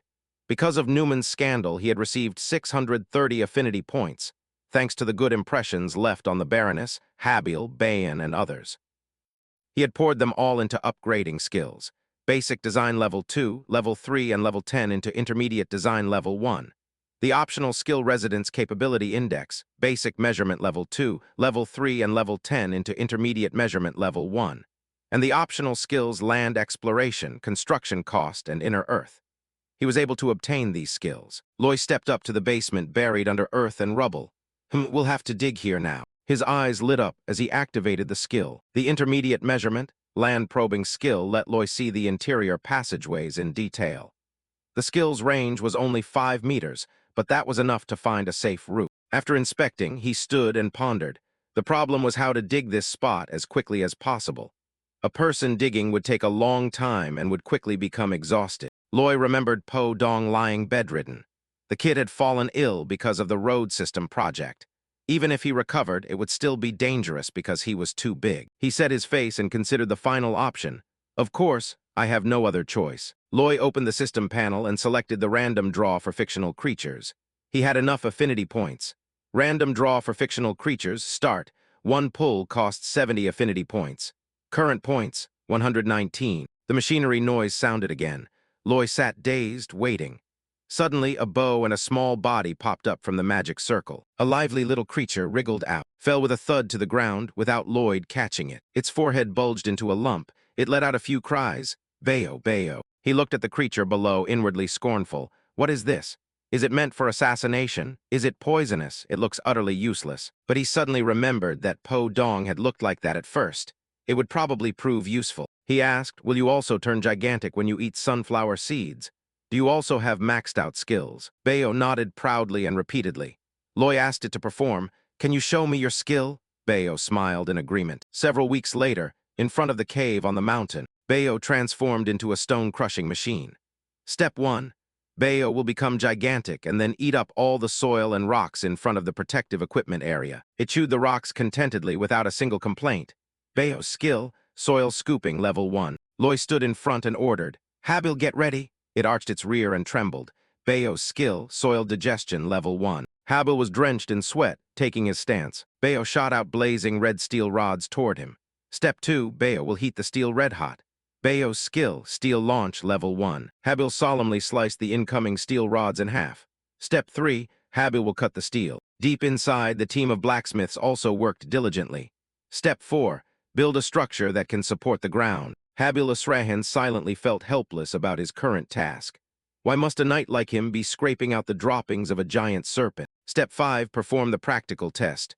Loy, brimming with energy, shouted, well done, let's move on. The workers he had hired obeyed orders, carried on with the job, moving down into the shaft and then advancing again. Loy panted from lack of oxygen and felt a bit dizzy. If we hadn't connected the pipes, we probably would have lost consciousness. Habil stepped forward and announced, young Master Loy, I think it would be better if we went outside now. You should rest like the other workers. He turned away in refusal. Idiot, I'm the person in charge.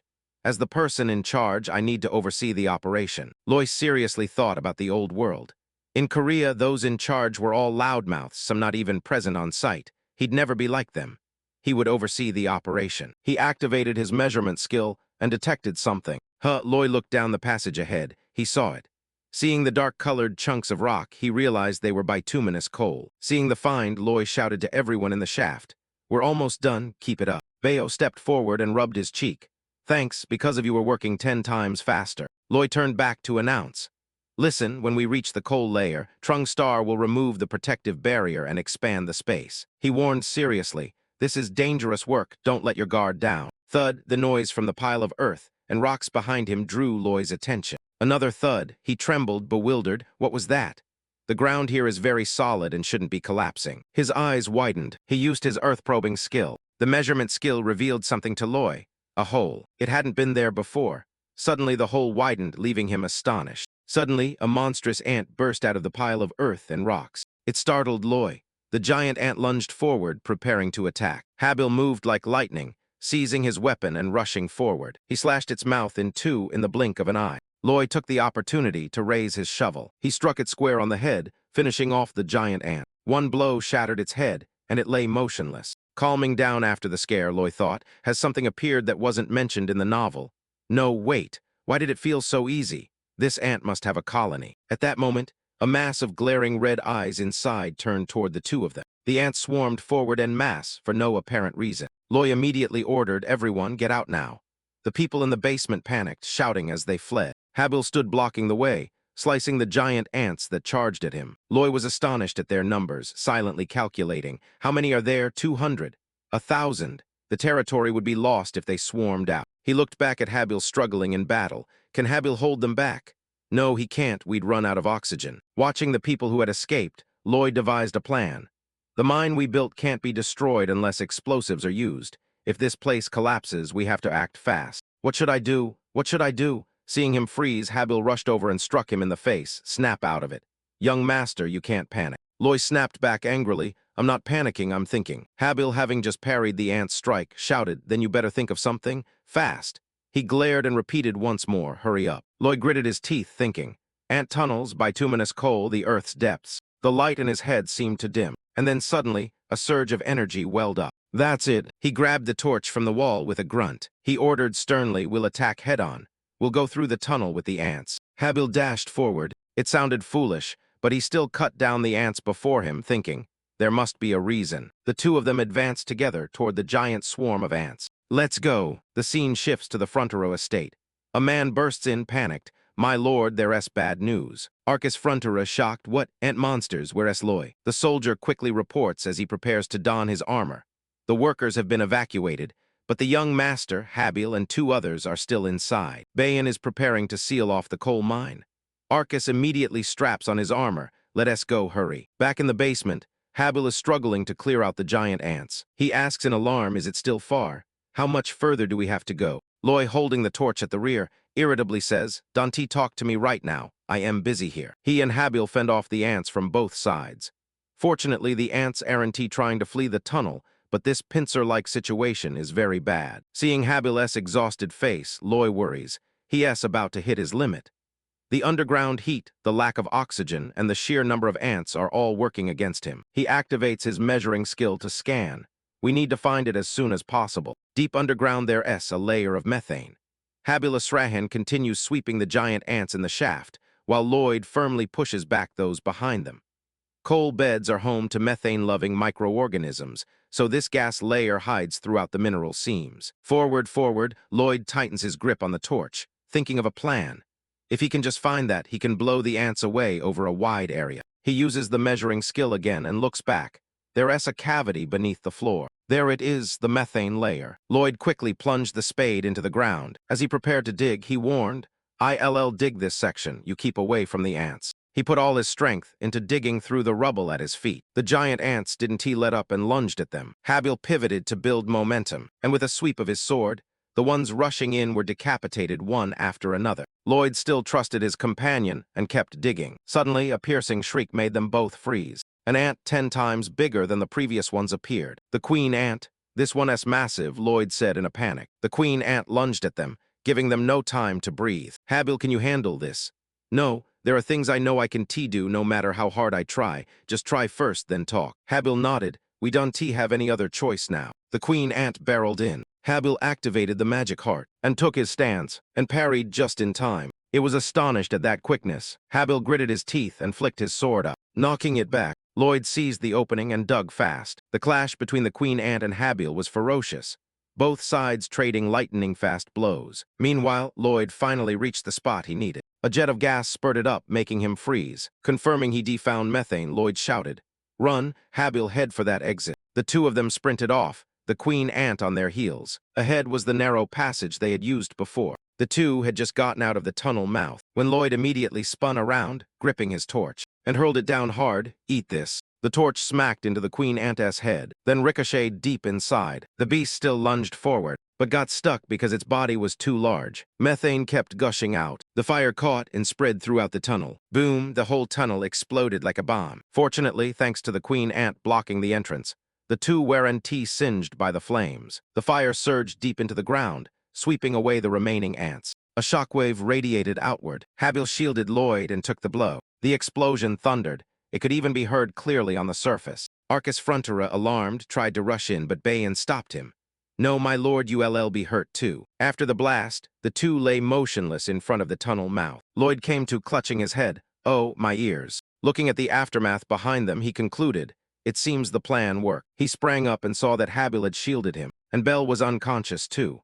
Lloyd lifted Bell up. Bell, I am sorry, you're like this because you chose to stick with me. Suddenly, he noticed something ahead. Oh no, the exit is blocked. This is bad. He forced himself to stand, gasping for breath. A notification popped up. Warning, low oxygen. Lloyd weakly activated the sensors. I know, we have to dig through more than 5 meters and fast. The notification reappeared. Oxygen levels are down to 1/3. Lloyd gritted his teeth, shouldered the shovel, and began to dig. There's no other way. Hurry, Habil, Bell. The call made Habil slowly open his eyes. He saw Lloyd's figure blur before him. We have to get out together. Habil's vision gradually darkened. Both of them are mine. Then he fainted once more. A string of unexpected notifications popped up. I admire your persistence. I will never abandon your Habil. Habil's affinity toward you increased by 6. You received 108 affinity points. Current affinity points, 157. Lloyd faltered, panting. Remaining oxygen has reached the red threshold. Remaining oxygen has reached the red threshold. Anyway, I have nothing left to lose. Oxygen is almost gone. Lloyd ordered sternly. System, search for what skills the available knowledge can develop. A loading panel appeared, searching your available knowledge. The system began scanning Lloyd Frontera Loy's entire body. After scanning, the system announced, knowledge found, absorb surrounding energy. Energy absorption methods. Enhanced energy absorption. By combining these skills, you will be able to acquire the Asrahan core technique. Loy rejoiced. Great, I've trained a lot since the fight with Newman. I can develop my skills as much as I want. Loy immediately accepted. Do you want to receive the Asrahan core technique? Affinity points required, 10. Yes, the system started. Energy enveloped his body. Asrahan core technique, single ring, rank 5. A stream of light flared up. In Loy's mind, the beam of light ran around his heart. He could feel it. Even without a magic heart, he could still sense the presence of the magic circle. Notification. Energy amplification 120%. Loy calmly calculated. With human skills, no matter how diligently they are upgraded, they aren't sustainable. But he looked at the system panel and regained his composure. I have affinity points. I can level up quickly. Asrahan core technique upgrade. Points required 10. Current points 142. But he looked at the system panel and pulled himself together. He had affinity points. He could level up quickly. Core technique Asrahan upgrade. Points required 10. Current points 142. The system activated. An even stronger flow of energy poured into his body. Core technique Asrahan, single circle level 6. Energy amplification 125%. He continued to upgrade. Each increase cost an additional 5 affinity points. Core technique Asrahan, single circle level 7, level 8, level 9, level 10. Suddenly another panel popped up. Skill upgrade. The magic circle in his heart doubled. Loy's whole body steamed after the upgrade sequence. Core technique Asrahan, double circle level 1. Energy amplification, 200%. System requirement for the next level, 100 points. Current points, 7. Loy asked vaguely, is there anything else? What happens when the number of linked circles increases? The notification presented 2 optional skill choices. Energy person. You will not feel tired for the next 10 minutes. Power burst, triple energy amplification for 20 seconds. Limitation, can only be used once per day. Loy didn't hesitate, gripping the spade. Let us begin. He invoked the skill, energy erupted, energy person. Loy, full of vitality, dug relentlessly. The notification flashed. Remaining oxygen was nearing its limit. Loy, monitoring and worried, please, show yourself. He pinned his hopes on the pile of earth and rocks before him. He just needed a small hole. Loy continued to dig. Moving quickly forward. Red alert, remaining oxygen is only 1/10. Suddenly, he saw something ahead. Activate the exit detector. There's the endpoint. He dug with all his strength. Behind him, Habil and Bell were still unconscious. Loy gritted his teeth and pushed forward with all his might. Only a small amount of oxygen remained. Loy pushed on until his last breath. The oxygen levels hit rock bottom. The exit was still 3 meters away. He collapsed at the gates of heaven. The shovel fell. The energy effect had just reached 10 minutes and worn off. Loy collapsed amid the dirt and rubble of the basement, along with the 2 people behind him. He still hadn't given up. He forced himself up. He still hadn't given up. Forcing himself up, he took advantage of the 20 seconds of effect and dug like a machine. But the distance was still nearly 30 meters. The oxygen was gone. Loy collapsed. Before he could reach the exit, his vision blurred as negative thoughts crept in. That skill is too short. I am the only son of a noble from a remote region. I only wanted to live a quiet, carefree life. Loy was gradually swallowed by darkness. Suddenly, a sharp crack rang out and he snapped awake. Loy tried to get up and find the source of the sound. Po Dong suddenly crawled in through the exit up ahead. Seeing a ray of hope, Loy rejoiced and eagerly inhaled the air flooding into the basement. Oxygen, it is oxygen. Loy tried to stand while his body still trembled. Come on, Kim Soo-ho. The easy life of a noble son is waiting for you. The sky outside was already dark. In front of the Frontera estate, a torch was making its way deeper into the tunnel. Bayan worried, sir, going any farther will be very dangerous. Arcus Frontera, unconcerned, kept walking. Then you all head back first. I will go to the end. Suddenly he realized the silhouette of a man carrying someone gradually emerged from the darkness. Lloyd, weary, carried Habilas Rahan as he walked through the basement. You have powerfully overcome the limits of your body through extraordinary skills in an intensely perilous situation. The special trial involving the Asrahan core technique affected you greatly. The special trial involving the Asrahan core technique affected you greatly. Seeing Lloyd come out, Arcus Frontera rushed forward to steady him. He could no longer bear it and fell. Unconscious in Arcus' arms, the gloomy atmosphere in the basement finally came to an end. Dawn was breaking over the Frontera domain. The people began to gossip. When it comes to young Master Loy, I thought he was just a fool, but it turns out he isn't. They reconsidered. My nephew works in the mine. He saw everything with his own eyes. When the ant monsters appeared, he didn't hesitate and evacuated the workers first. Oh, so those rumors were true. The man continued. He stayed inside with Night Habil. I heard they exterminated all the ants. Yeah, after killing them all, he even carried Night Habil. He really very different from the Lloyd we knew before. Under the early sunlight bathing the Frontera domain, in front of the mansion, Habil Asrahan was watching over Lloyd lying unconscious on the bed. His weary body had also relaxed. Lloyd slowly opened his eyes. Habil had just realized the first thing that appeared before him was a notification. You will be awarded a large amount of affinity points as a deserved reward for your outstanding achievement. Affinity points currently 7. After the reward, affinity points are now 507. Lloyd stood there, stunned for a moment. Then he suddenly broke into a greedy grin. Have I become a hero? 500 affinity points. I am so damn lucky. Earlier, the scene shifts down to the basement. Everyone was hard at work. Suddenly, the workers looked toward the entrance. Lloyd and Habil entered. Young Master, it's Young Master Lloyd. Everyone bowed respectfully. Hello, Young Master, you've worked hard today. Lloyd replied timidly, yeah. They looked at him with reverence, silently praising. He fought for our lives. He nothing like other nobles. A tangible example of noble responsibility. Lloyd forced a smile. What a pressure. He surveyed the surrounding operations and reflected. It had been 2 weeks since the ant monster incident, and the coal mine work had been progressing smoothly. Lloyd went deeper into the basement, calculating how things operated. There didn't seem to be any mistakes. But at this stage, safety had to come first. He needed to identify and eliminate even the smallest risk. Habil followed and asked, are we going to scout the ant nest again today? May I ask you something? Lloyd nodded but cautioned, keep it short. We only have a limited amount of oxygen. Habil asked, his voice a little anxious, why do you take on such dangerous tasks yourself? You could just order the workers to do it. He thought to himself, no way. Does he really care about the workers' safety? Young Master, you ray the heir to the domain, so. Lloyd cut in, idiot. He said confidently, I must be the one to take responsibility for the dangerous mission. Habil was stunned. After that serious remark, Lloyd reverted to his capitalist grin. Because that way they won't be able to complain when I spend a large sum of money. Habil Asrahan sighed, I don't know whether this is a good thing or not. The notification also added, Habil's goodwill toward you was increasing, then stopped. Seeing a dead end ahead, he said, this is the end of the road, let us look for another way. Lloyd objected, wait. He activated a measuring skill and detected something. I think the other side is hollow. Habil asked suspiciously, are you going to dig and examine it? Lloyd, hopeful, started digging. What if there are ant eggs? If they ray about to hatch, I'll go in with the torch. Before Lloyd's eyes was a blue-skinned giant tied up along with many other creatures. The two stepped in and inspected the area calmly. Habil grabbed his weapon and advanced. He looks dangerous. I'll take care of him. Lloyd grabbed his shoulder to stop him. Wait, don't be reckless. He looked at the giant's face, puzzled. What species is he? Habil replied, what are you talking about? That's an orc. Lloyd muttered softly, not an ordinary orc. Never mind. He brought the torch closer. Is he dead? Habil explained, maybe not. I've heard ants like to store prey by paralyzing them. Lloyd laughed wildly, really. The capitalist side of him showed. This harvest is truly a wonderful reward. Returning to the Frontera mansion, the giant solemnly introduced himself. My name is Hirachi. Oink. Lord Lloyd, my benefactor, I will never forget your kindness.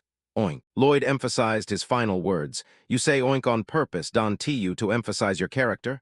Hirachi feigned ignorance. I don't know what you mean. Oink. Hirachi, son of the orc tribe's chieftain, had recovered after treatment. He clenched his hands, eager to repay. I, Hirachi, son of the Sand Steel tribe, will never forget your kindness. Oink, I will give you anything you want. Oink. Lloyd smiled slyly. Oh, really? He sat up straight and made a typically capitalist proposal. Could you gather 120 people to help us in the mines? Hirachi sternly refused. No, oink. Lloyd scowled. Then he recovered a cheerful expression. Why, what's the reason? Hirachi spoke bluntly. Just now you clicked your tongue, you looked like a scoundrel. Oink. Lloyd quickly soothed him. Oh no, it's nothing, just a habit like his oink. Hirachi explained the tribe's spirit. Orcs are warriors, oink, and warriors only obey the war chief. Oink. You, Lord Lloyd, are not a warrior. Even if we lent you labor, you still couldn't command them. Lloyd recognized the snag, so that's the problem here. He recalled the orc custom. When you come of age, you must bring back the head of a monstrous ant. Hirachi had wandered into the ant nest and been paralyzed. Lloyd's face darkened, then he hatched a plan. He clicked his tongue once, spit flecked out. He clapped, smiling. Well then, I guess we'll have to accept that. By the way, congratulations on coming of age. Hirachi bowed his head in disappointment. No, I didn't catch any ants. I was paralyzed. I failed. Oink. Lloyd, surprised. Huh, what are you saying? Didn't we catch it together? He pointed at the giant queen ant's head. Hirachi, doubtful. No, I don't remember catching that big one. Lloyd continued to manipulate. Oh my God, you don't remember because you were paralyzed. It was an unbelievable scene. When we entered the nest, we saw the queen ant swaying and about to fall. She shouted, I can believe I lost to a puny orc. Hirachi staggered. Really? No way. Do the ants understand our language? Lloyd nodded. Yeah, they ray pretty good at that. He rambled on, not noticing Habile's contemptuous look behind him. Thanks to you, hunting ants has become much easier. Lloyd moved around behind Hirachi. He spoke from left to right, which left him flustered. Then Lloyd looked up confidently and said, we caught it together. He turned back to face him, smiling. Hirachi is an excellent warrior, and so is Lloyd. Hirachi was gradually overwhelmed. An excellent warrior, huh? Lloyd seized the opportunity to repeat. So, 120 workers, right? Hirachi finally gave up and nodded. I'll lend them to you, sir. Oink. A week later, in a distant land, the Steel Sand Orc tribal village, it seemed the long journey had ended happily. But Akuchi, the one sitting in the chair, flatly refused. I am sorry, Lloyd. We can repay you like that. Oink. He heard that and was left so crestfallen he looked utterly dazed. Why did he change his mind? He asked, requesting a reason. Hello, Chief Akuchi of the Steel Sand tribe. May I ask why? He explained solemnly, we don't have the capacity to do this. We have to eat a lot of meat to increase our strength. Oink. If we stop hunting 3 times a day, we'll lose our muscular strength. Akuchi kept talking about the tribe's problem. Losing muscle strength would lead to the tribe's collapse. We can allow the number of warriors who hunt to decrease. Oink. Lloyd, hearing this, asked in bewilderment, wait, you go out hunting every day? Akuchi replied nonchalantly, yes. Oink. We'll lose our muscle strength if we don't eat meat immediately after hunting. He kept harping on about strength, which irritated Lloyd. Was this his personal muscle memoir? Habilas Rahan stepped forward to advise. For them, protein and muscle are gospel. We better drop this matter. Lloyd rubbed his chin, slowly reaching a conclusion. Based on what was just said, he proposed a solution. If the meat stays fresh and tasty even after a few days, then you wouldn't have to hunt 3 times a day. So, could you lend us some workers? Akuchi nodded in agreement and began babbling about strength again. Yes, Oink, we want to repay you, but when it comes to our muscle power. Lloyd cut him off. You mean you agree, right? He leaned forward, smiling with utter confidence. As long as there's a way to keep the meat from spoiling for a few more days, right? Let us look back to when we first arrived in the village. Hirachi ran over crying, Father. Akuchi also sobbed, calling out Hirachi's name. He quickly dashed over. Akuchi took a running start and barreled toward Hirachi. The father and son lunged at each other in front of the crowd. The two embraced affectionately. The collision sent the surrounding air bursting outward, creating a massive cloud of dust. Those behind Lloyd panicked. It was just a hug, but the impact was terrifying. If I were standing between them, I'd be ground to powder. He then grinned with delight. If we had 120 workers like them, productivity would increase 100-fold. And there was something else that caught his attention. Hirachi held up the queen ant's head and announced, Father, look, Hirachi has brought back the queen ant's head. The whole tribe shouted congratulations. Hirachi, we are very proud of you. Son, celebrate today. The tribe somehow produced all sorts of treasures and began training. 1, 2, ha, ha. Lloyd's eyes widened in astonishment. He looked at the shiny objects on the orc's shoulders. He gaped, exactly what are they doing with those valuable items? Judging by how they use, he gradually realized that they seemed to have picked them up from somewhere. Looking at that pile of gold, Lloyd thought to himself, it was worth more than any exercise equipment. Back in the present, he stood in a remote area, which was why he had signed a deal with the tribal leader to secure both manpower and the treasure. Habilas Rahan looked at the contract in his hand. We'll build a cold storage facility and in return receive the treasure. However, this will require some replacement equipment that can handle it first. He turned and asked, what is a cold storage? I've never heard of it. Lloyd explained thoroughly. You know how the royal mages usually preserve food using frost magic? A cold storage is a building that can do the same thing without magic. Habil skeptical, where did you learn that? Lloyd remained calm, I heard it from a group. A group? I am too lazy to explain. How do you know so little? He pointed to the mountain. Anyway, we need a special kind of stone to build the cold storage. It's called granite, and it's very sturdy. Habil looked up at the towering mountain. I don't think that it's an easy material to obtain. Lloyd didn't deny it. Yeah, it's difficult. He mentally calculated. We don't have explosives, but we have something that can serve as a substitute. Lloyd turned to Habil with a sleazy grin. There's a human explosive here. Seeing Lloyd's scheming expression, Habil realized it looked like he planned to use him again. He remembered a dark castle from a novel. One of the main events involved the Bloodsteel Knight Namoran. The city was trapped inside a magical barrier. Within it were thousands of refugees that Habil had to rescue. At that time, Habil was at the Swordmaster rank and had the 4th energy circle engraved on his energy heart. He had no choice but to watch the refugees' energy being drained. Habil gritted his teeth and charged toward the castle with the intention of saving everyone.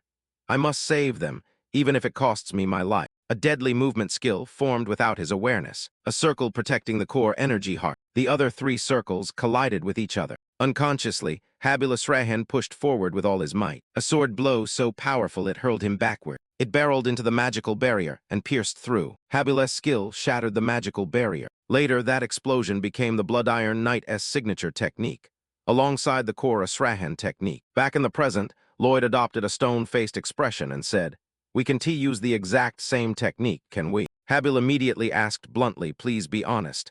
How did you learn about that missing theory?" Lloyd pointed to his own sly face and protested, "Really, I only thought of it just now. Look me in the eyes, do you think I am lying?" Habil replied plainly, "Yes. Those eyes are unsettling and full of deceit." Lloyd remained calm. "All right, you don't believe me. Then let us try it a little. I very much hope Habil's swordsmanship improves." Habil saw Lloyd's true intention. "I know you're trying to do things your way." Lloyd sneered, "Oh, what are you implying? Everyone's happy." Habil turned and slowly accepting said, "If it works, that's good for me." "Fine," Lloyd said smugly. "If you succeed, I'll do my best too." Habil leveled his sword at the boulder, recalling to use 1 circle to protect the core, and then move through the remaining 3. He put it into practice and thrust straight forward. The tip of the sword flashed, then an explosive shockwave rang out. Lloyd couldn't help but praise success on the first try. From the smoke, Habil stepped out with his clothes nearly in tatters and his hair standing on end. He frowned. "You knew this would happen beforehand, didn't you?" "No, not at all. I am truly sorry," Lloyd said, shaking his head. Habil sighed. "Anyway, your idea worked this time. So it's your turn now, right?" A notification popped up. "Habil is grateful that you taught him. His affinity toward you increased by 3. Affinity. You gained 54 intimacy points from improving the relationship. Total intimacy points, 561. Brushing the dust off himself, Habil said, "You know, I am a knight. My swordsmanship is meant to protect my lord, yet now it's being used for construction." Lloyd chuckled. "You don't need to thank me." "I am not thanking you." "Not at all," Habil said coldly. Lloyd ordered Po Dong to continue the work. From then on, the construction visibly accelerated. The granite, once cut free, was hauled away by the giant Po Dong. The orc stepped forward and adjusted everyone. "Carrying it like that will hurt your backs. Step aside, humans, we'll demonstrate." They took turns showing off their skills as if they were at the gym. "Now lower it, no need to ask for help anymore." Acting like it's simple, the orcs, gym-obsessed creatures, handled everything themselves. Lloyd sat back casually, watching the orcs work. "Wow, at this rate, progress will be 5 times faster." Fanning himself, he calculated, "What we need now is tape and insulating materials." Habil, the 5 people we sent to fetch the insulating materials. "It's been a while, Hassan Tia." "Exactly 3 weeks." Habil replied, "So they should have returned by now. There are 2 possibilities. The soldiers are slacking off, or they had an accident." Lloyd's expression darkened. He stood up. "Let us go find them." Habil stopped him. "If it's a mission, I'll go alone. I am not sure what kind of accident it could be. It would be too dangerous for you to come along." Lloyd cut in. "We've had this discussion many times. I am in charge of the project. I am responsible for the workers." Habil sighed. "All right, let us go." Amid the jagged mountain rain, a glove lay at their feet. Lloyd picked it up. A custom-made insulating glove they decommissioned. Habil froze. "Young master, look." He looked up, squinted, and pointed ahead. "That mountain ravine over there's something very strange." Lloyd stood up, puzzled. "How is it strange?" Habil Asrahan looked and described a rather unusual flow of energy, though he couldn't be very precise because it was too subtle. Lloyd murmured suspiciously, "How subtle a ravine." He remembered the novel-s events, something involving the Blood Iron Knight, and then suddenly realized something horrible. Lloyd urged immediately, "Let us go, Habil, we don't have time." Seeing his urgency, Habil asked, "Have you discovered something, sir?" Lloyd panicked. "Our soldiers, they may all be dead." Those words left Habil stunned. The 2 of them moved deeper into the ravines ahead. A few things on the ground caught Lloyd's attention. He bent down and picked up some small twigs. He gripped them tightly and stared straight ahead. They both stopped in front of a dark cave. Here it is, the dungeon of Rufelin. Lloyd frowned, recalling that this location had been singled out by Habil from the start of the novel. The lair of a dark wizard named Rufelin. He gritted his teeth. He dares lay a hand on our soldiers. That's literally a violation of private property. It's a crime. Habil drew his weapon and stepped forward. Young master, please stay close to me. Wait. Before Lloyd could finish speaking, Habil stepped on a magic circle. Lloyd managed to pull him away in time, and the circle exploded immediately after. A magical trap. Lloyd grumbled. Asrahan, are you sure you ray a knight? You should have expected a trap. He remembered that in the novel, Habil had triggered the first trap and entered the dungeon badly wounded. Despite staggering, Habil still drew a deep breath and pressed deeper. But the Habil of the present would never fall for the same trap twice. Lloyd said sternly, you said the energy flow around here is strange, right? Use your technique again. Habil complied. The ambient natural energy in the air began to move around him, allowing him to trace the anomalous spot where the trap had been set. A dense point of magic appeared in his mind. Habil opened his eyes. He turned this way. Heh, good instincts, Lloyd chuckled triumphantly. Habil glanced back, thinking to himself. He usually lies and is sly, but this time it's different. Lloyd Frontera knew exactly what was about to happen. Why? He pushed aside his doubts. The soldiers must be rescued first. Deep in the basement, a man had recognized them. Rufelin turned around, revealing a sinister face. He confirmed the trap had been triggered. An intruder had come to rescue those he had just captured. Closing the book, he was sure it was them, then stepped toward the locked door. They must have finished their preparations. This experiment. The door opened, revealing the Fronteras bound tightly. This experiment, I hope it succeeds. Rufelin dragged a man out. He cried for help and was thrown into the magic circle. Holding the scythe, he recited the incantation. The magic circle links to hell. Let the Reaper's scythe be blood-soaked for 100 days. And a young man. The victim panicked, shouting, Mom, ah. As the scythe was raised to fall, a voice shouted from behind, startling Rufelin into turning around. Hey, you Dante, touch him, do you hear me? Lloyd shouted angrily. Rufelin immediately unleashed dark magic, aiming straight at the two of them. The madman could set 100 traps for all he cared. An iron gate dropped down from above. With a crash, it sealed off the front. The rear closed off as well. Lloyd inhaled deeply, holding the air in his mouth. He and Habil stood in the trap, completely calm. Rufelin smirked triumphantly. I'll lull them to sleep with magic, then deal with them afterward. Lloyd's eyes gleamed as he activated the energy user skill. You will not be tired for the next 10 minutes. Lloyd quickly dug a hole right beneath his feet. I didn't even need 10 minutes, completely different from the time in the ant cave. Habil Asrahan's vision gradually dimmed. Sleepy. Habil has never used medication to treat his insomnia, so sleeping pills don't affect him. Lloyd continued digging deeper into the ground. I've done this many times before. Watching that, Habil imagined, he looks like a mole. If there's a chance next time, I'll tease him about it. Lloyd pointed to the tunnel he just dug and signaled.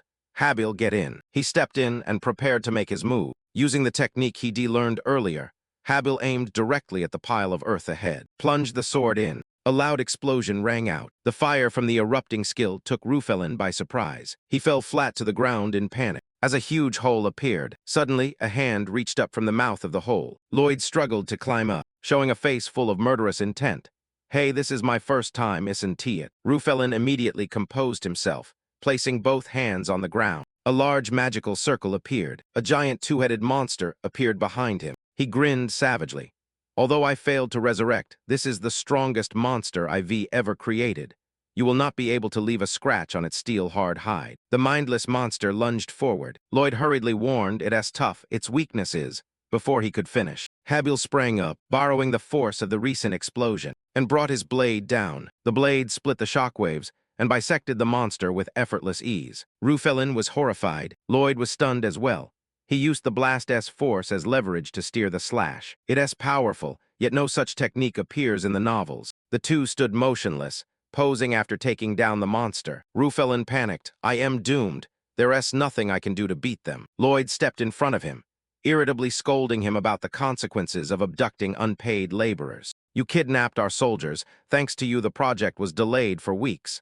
How do you intend to make amends? Rufelin panicked and prostrated himself. I have committed a grave crime. Please forgive me. Lloyd waved him off. No, Don T apologized. Tell me, how will you compensate us? He stammered, there are many valuable magical items here. I will hand them all over to you. Sensing profit, Lloyd smiled brightly. Oh, really? Then they ray mine, right? Rufelin nodded frantically, of course. At that moment, Habil stepped out from the adjoining room to report.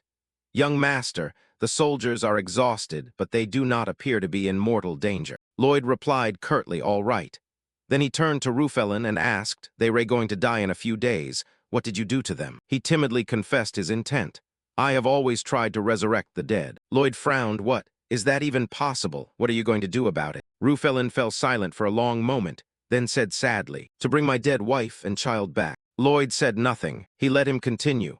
I used to be a sorcerer under a lord, and I had a happy life with my family. But that lord suddenly sought to take my wife, so I tried to flee with my family. He trembled as he reached that point when Lloyd, exasperated, cut him off. Oh, stop. You're starting to sound like a storyteller. Listen carefully.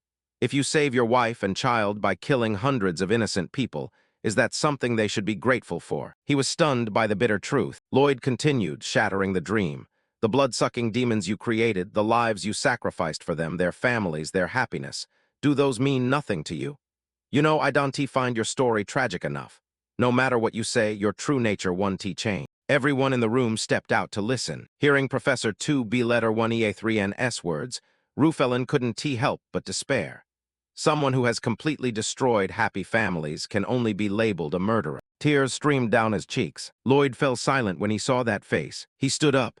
I'll return with more people and take the magical artifacts afterward. Lloyd turned and walked away, but still said, if you ever hurt anyone again, I will not spare you. Rufelin was astonished, thinking he had been spared, bowed his head and murmured his thanks. Lloyd grew pensive. He recalled from the novel that Habil Asrahan had once made the mistake of sparing Rufelin, letting him leave the dungeon. Then he went on to kill another 100 people, grew stronger, and became a twisted villain who relentlessly pursued Habil again and again. Thinking this, Lloyd kept walking, fully aware that his back was exposed. Sure enough, Rufelin slowly rose after his words of thanks, revealing his malicious nature. He looked at Lloyd's back and lunged forward with magic. He smirked with self-satisfaction, believing his counterattack had succeeded, but it was immediately snuffed out by Lloyd's dangerous glare. I told you I spared you, didn't I? Rufelin froze. Habil Asrahan immediately beheaded him. I knew from the beginning things would turn out this way. Rufelin's head flew through the air after the decisive slash. The scene cuts to a pot-bellied man. You're just a dumb brute, a filthy boil. You should bend at a 90-degree angle to salute properly. Idiot. Kim Suho gritted his teeth and endured. The man often cursed for no reason. Each time, Kim Suho bowed his head. I am sorry, I'll be more careful from now on. The pot-bellied man snarled, keep your back straight, you idiot. Kim Suho remembered the admonition.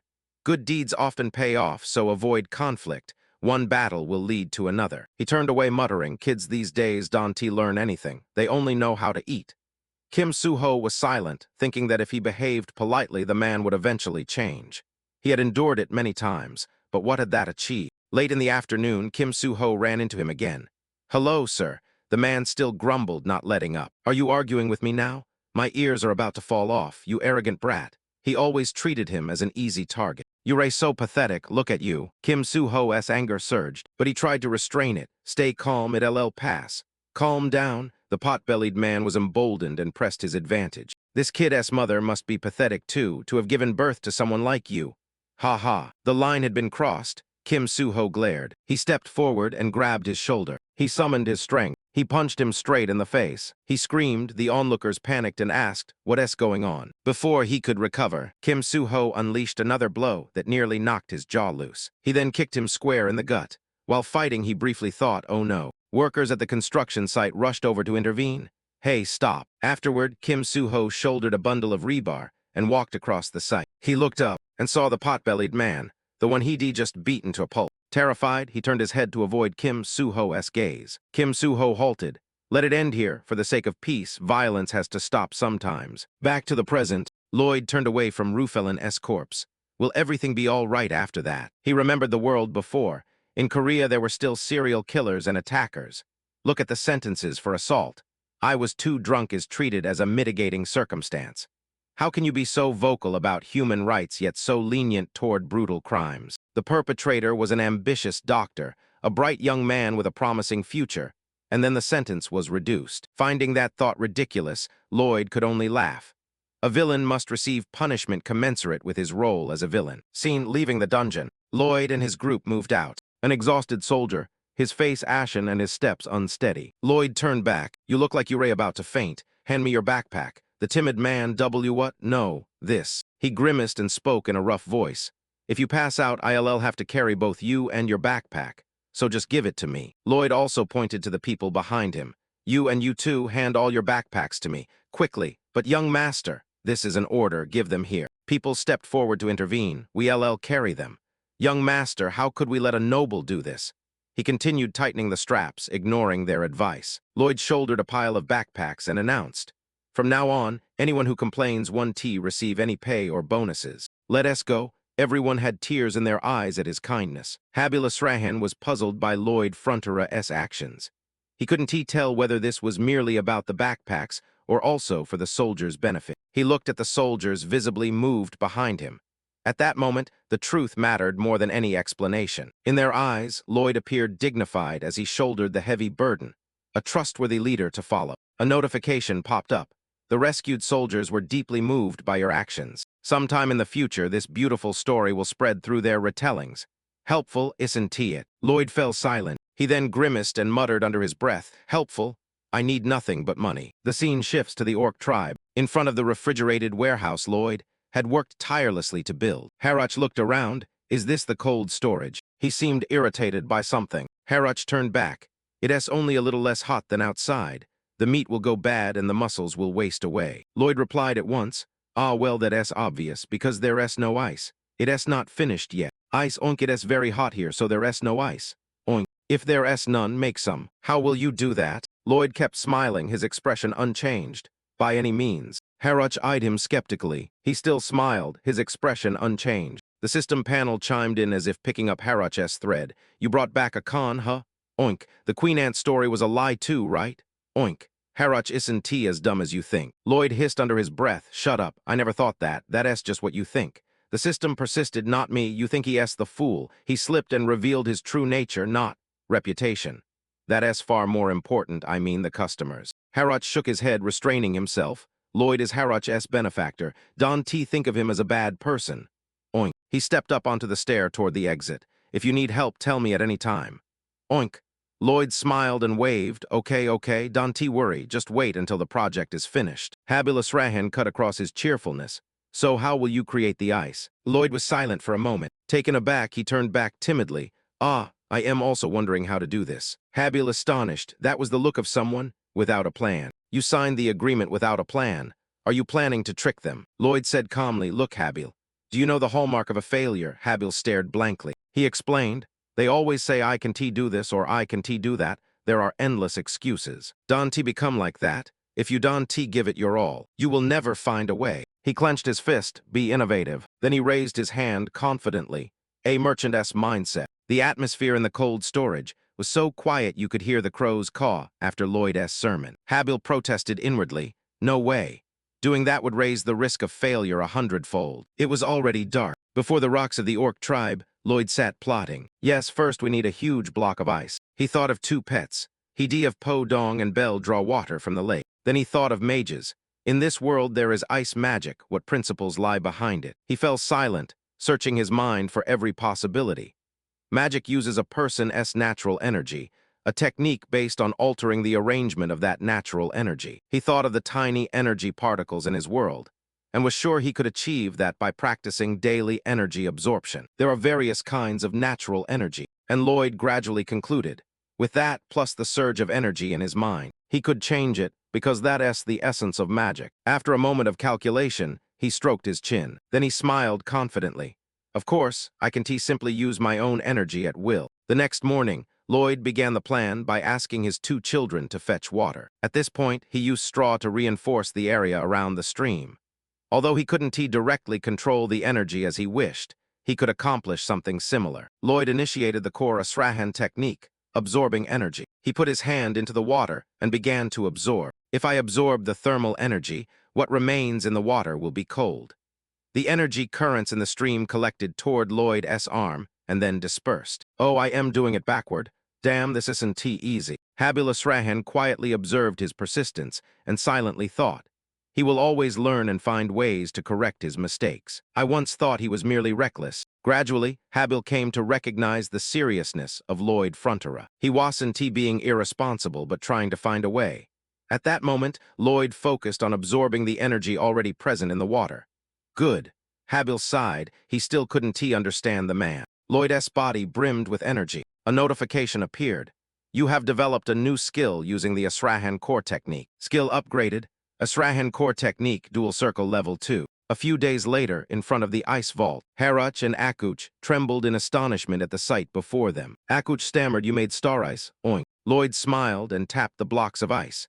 "It will be finished once we add a layer of insulating material." Akuch cried out in delight. Oink, it's huge. We won't have to throw meat away anymore. Oink. Haruch also cheered. We won't have to hunt every day anymore. Oink. Lloyd, pleased by their joy, said, "This calls for a celebration. Gather everyone." Wonderful, oink. Suddenly, Lloyd glanced at Habil with a smug look. He raised a finger as if reminding himself of his merchant mindset. Habil shrugged and sighed, understood. Cheers rose from within the orc tribe. The Steel Sand tribe was deeply grateful to Lord Lloyd, a human. Oink. He bowed, "It's nothing. I only honored the contract." Lloyd had secured 120 orc workers. Akuch stepped forward. "We orcs are different from humans.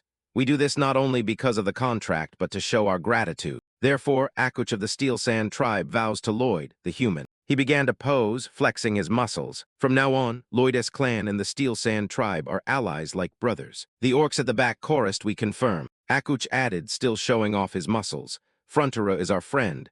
Frontera's enemies are our enemies.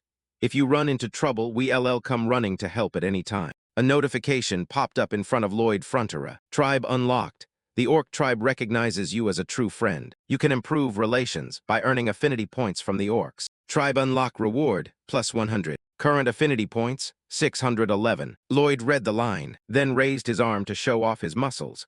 Long live the Sandsteel tribe. The scene shifted back to the Frontera domain. We made the long journey back. Everyone stood frozen at the sight. 120 hulking, muscle-bound figures entering the village. Lloyd felt awkward, thinking he should issue a notice to reassure the townspeople, since orcs are often seen as frightening. Arcus Frontera, standing in the manor, was also alarmed. Although the Baron knew the reason for the trip to the orc tribe, he was still startled when he saw them. He hadn't expected to receive an extra reward. A notification appeared. The story of defeating the wizard and rescuing the soldiers had spread across the domain. Everyone praised your bravery. Social achievement reward, plus 300. That's enough praise. Thank you all for the affinity points. As for the orc training equipment, the Baron said he defined a wealthy merchant to handle it. The rest are Reulin's magical tools. Lloyd sat meticulously in front of the pile of magical items. Habil asked, "Is there anything we can make money from?" He flipped through a grimoire. "I don't know. I am looking for something we can use before selling the rest." Suddenly, Lloyd froze when he saw a page. Wait, what is this?" He sprang up and rushed off, calling, "I am going down to the mine for a moment. Please arrange this place for me." Having said that, Lloyd was almost at the mine entrance. Lloyd ran inside, calling in a panic, "Where is Tords?" He emerged weakly. "Are you looking for me, sir?" Lloyd panted. "Yes, I have good news. Do you remember the terms of our contract, the part where you were to work for 520 years? Tords answered hoarsely, "Yes." Lloyd smiled gently. "Actually, that was a bit unreasonable, sounded like a joke. But from now on you don't have to worry about it anymore." Hearing those sweet words, Tords seemed reinvigorated. Lloyd flipped the page. "What is written here is a method to resurrect the dead." In an instant, Tords saw what lay behind it. Lloyd grinned broadly, placing a hand on his shoulder. "That means you can work for another full 520 years. Happy? Guarantee you." Tords was speechless. Lloyd raised an eyebrow threateningly. "Why am I the only one who looks happy?" Smile. Because he was terrified of the capitalist demon standing before him. He laughed and cried at the same time. Lloyd left after reminding him, "Cheer up." As he stepped out of the mine, he kept encouraging him, "Cheer up, all right." A system message appeared. "The Lord of Hell is impressed by your personality and is considering hearing you." Lloyd fell silent, irritated. What's wrong with that? Even the system console fell quiet at Lloyd Frontera's excitement. Right. The scene shifts to the Frontera mansion. Lloyd walked down the corridor, thinking, "Now I have a few things to discuss with the Viscount." He went to Arcus Frontera's study to check. They were not here. Emily, who was cleaning, stepped forward. "Yes, the Viscount is in the reception room. There are some guests."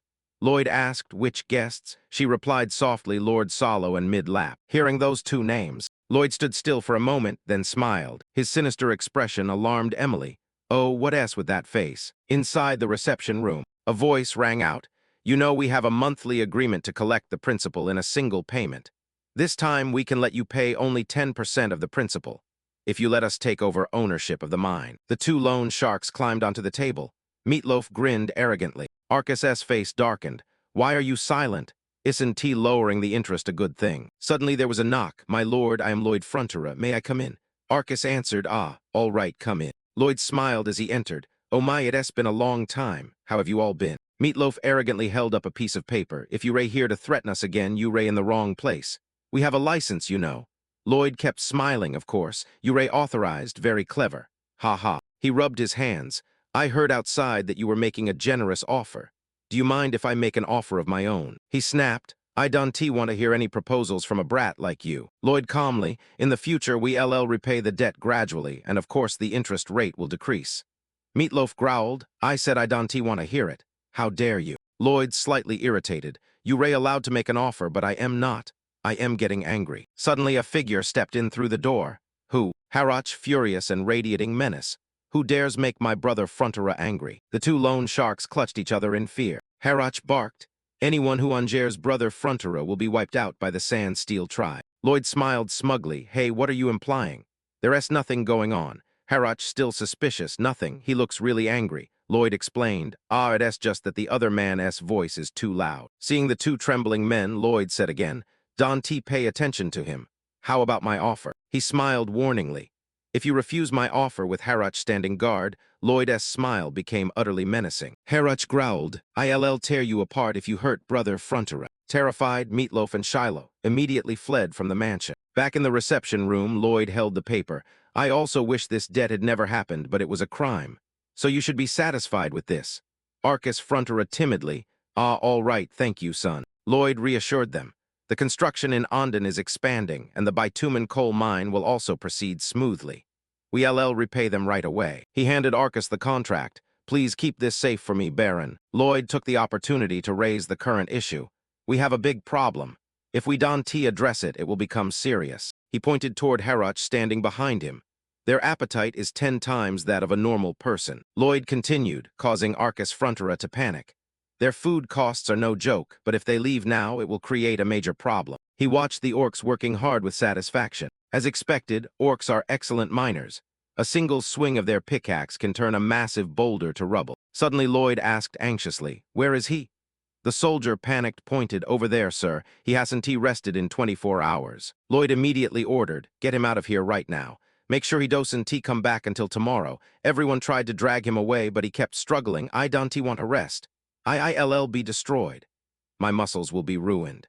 Their productivity was 10 times what was expected. Their endurance and muscular strength were beyond imagination. Harach asked, wages? Are you talking about money, oink? Then he shook his head. Orcs don't need money, oink, and we won't accept a monthly salary. Just feed us until we ray full, oink. This is no longer normal. Lloyd sat back in his chair, voice grave. We need to raise taxes by a lot. He spoke with Arcus Frontera. We LL use that sum to buy meat for the orcs. Based on the mine's output, we certainly won't lose money. Arcus said slowly, I understand, but we don't know if the people in the territory can afford it. It's very difficult. We can raise taxes further. Lloyd smiled and explained. If we keep increasing taxes non-stop, that's robbery. But if we work hard to help them earn more, then paying more tax won't really hurt. So how do we raise taxes? Simple, make them earn more money. He mentioned the abandoned land in the north of the territory. We LL turn the mayor's marshland into farmland and hand it over to the people. They can plant as much as they like. If they earn more, they pay more. Dusk fell. A foot stepped into a puddle in Mares. Habilas Rahan, walking behind, asked, how can people cultivate land like this? Lloyd said confidently, your boss already has a plan. That said, he still knew this wouldn't be easy. Lloyd sat beside the land model he had made to simulate the Mares. The area is vast. There are many factors to consider. It needs a neat rainwater drainage system. He fiddled with the model, trying one method after another. If I do it like this, it failed. Damn it, is this spot too high? Then, failed again. Dawn was breaking over the Frontera territory. Lloyd was still sitting by the model, muttering. Arcus Frontera stood to one side watching and asked, How long has it been? Habil replied, it has been 21 days. He hesitated, he hardly eats or sleeps. Should I stop him? Arcus shook his head, no. He thought to himself, I used to hate the boy even though I am his father. I used to think he'd never be normal. But now he is fighting for a miraculous change for the benefit of the people. If I can help, I won't stand in his way either. Habil nodded, a wise decision, sir. Before them was Lloyd, exerting himself, taking responsibility for his words and refusing to give up. A notification appeared. Viscount Frontera's favor toward you has increased. You received 20 affinity points. Current affinity points, 931. The wind gently stirred the branches. Lloyd was stunned by the model. Then he suddenly raised his hand. At last he succeeded. Done, the water will be drained properly. Coins flashed through his mind. Once the water is drained, we can raise taxes. He smiled with satisfaction. Sweet, come here. After granting himself a brief moment of silence, Lloyd collapsed to the ground. His face haggard yet still smiling, he said, I am exhausted, but I can bear this. Compared to the days when I worked. Suddenly the system panel popped up, startling him. A notification appeared. This special experience has had a tremendous effect on your design skill. You have unlocked a new skill option. Lloyd sat seriously, reading each line. A separate option, 3 design skills for simulation mode. Simulations can be carried out by manipulating data obtained through measurements. He tried it immediately, curiously touching the simulation panel. The simulation panel collapsed the moment he touched it. Lloyd scowled and turned to criticize the system. You should have warned me. I've been working relentlessly for a whole month. The system panel replied calmly, you said it was tolerable. He grew angrier, that was just something I said. Do you know how hard it was? The system explained. Skills are awakened by accumulated knowledge. This is because of your desire. Lloyd said something that silenced the system. I came here because of my wish. You actually don't know, do you? What does coming to this world have to do with my wish? I just wanted to graduate from university, earn a degree, join a good company, and not have to worry about money. Isn't that my wish? The system continued. Those are merely goals. Your desire burns much more fiercely, to do something that transcends time and space. Lloyd stood up, brushed the dust off. If we were only talking about the transience of life, then stop here. I am very busy. He gave the order, and Po Dong and Bell immediately appeared on his shoulders. Lloyd softened his voice. We were about to meet a new friend. The sun had just peeked over the mountain, beneath the land of mares, the first step of Project Mares. He said something that frightened the 2 kids. You 2 must scoop all the water out of this marshland. Po Dong panicked, Po Dong, then stammered that this task was impossible for the 2 of them. Of course, Lloyd put the 2 kids down. That's why we will draw lots right now.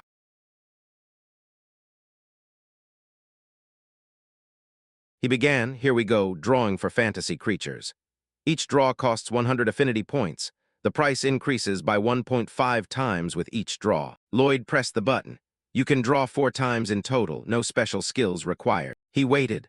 The magic circle appeared, but instead of a large creature like Po Dong or Bell to drain the water, it was only the same familiar noisy sound. The circle shot out a flat object. In an instant, it slammed into Lloyd's face, causing his nose to bleed. He watched the round object roll to the ground. To his surprise, it revealed its form, hippo. He exclaimed, huh, hippo, Dante tell me it's a hippopotamus. Po Dong and Bell cheered, Po Dong, Bell. Hippo cheerfully greeted them back. The 3 of them held hands in a circle and hopped around. Lloyd bent down. Sorry to interrupt, can you show me the instructions? Hippo quickly handed over the sheet.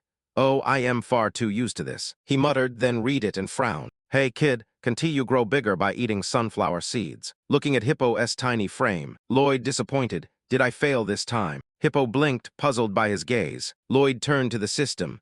I want to retract my draw. System notification. You can only draw 1 fantasy creature per day. Tusk, what is this? Such a waste of time. Bell stepped forward, annoyed, Bell, as if to reproach him for being mean. Lloyd leaned down to explain. You know, the workload keeps increasing. Hippo is too small to be much help. Bell and Po Dong protested, holding signs that read strike and justice. Bell raised a placard, protest, strike, in force. Po Dong was no less vocal. Employers must acknowledge the value of workers. Lloyd raised his hands in surrender. All right, I am really scared of you kids. He asked Hippo, what is your skill? Can you dry my clothes? The system panel shows Hippo's skill, 1 gulp, level 1. Lloyd asked skeptically, 1 gulp? The kid can drink the water in 1 gulp. Hippo nodded. How much? Hippo pats his belly. Oh, 4 times his stomach's capacity. He rolled his eyes. Every time I pull, I immediately get the skill I need.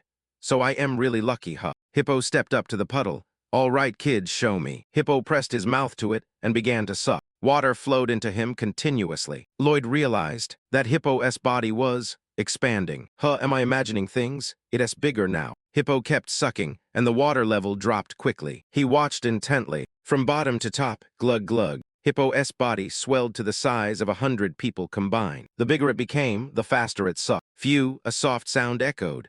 All the water on the ground had been drawn into Hippo's stomach. Only a little water remained on the ground. Even the fish were crying because they lost their habitat. Lloyd was shocked by the sight, gaping as he looked at the land ahead. That much water in such a short time.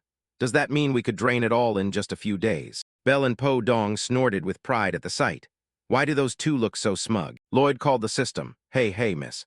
The system panel appeared, yes. He asked immediately, is this really random? I pull once and it always gives me exactly the skill I need. The system explained. When you arrived in this world, your abilities had already been gradually enhanced. Because being an unlucky person would be a serious disadvantage, you are given an additional ability.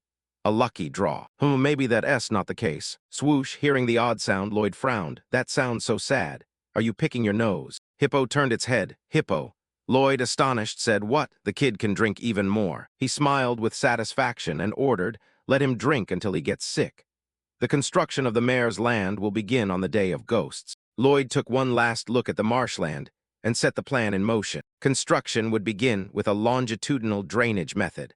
The locals looked on in alarm at the massive structure before them. Hippo was releasing air after sucking up water. First, Hippo would drain the flooded area, then spit the water into the river to shrink it back. The soldiers worked under Lloyd Frontera's orders, removing grass roots and plant debris from the ground. Habilus Rahan used a soil blasting skill. Holes were drilled down, bamboo piles driven in, and stakes planted into the sand. For Po Dong to bulldoze the earth. Once water collected around the bamboo piles, a single gulp from Hippo was all it took. Next, Lloyd built a more advanced dike using his simulation skill. 10 days passed, and part of the work was completed. Lloyd said excitedly, we still have a long way to go, but what about after it's finished? He raised his voice in the hall and announced, the reward will be a party. Let us do it.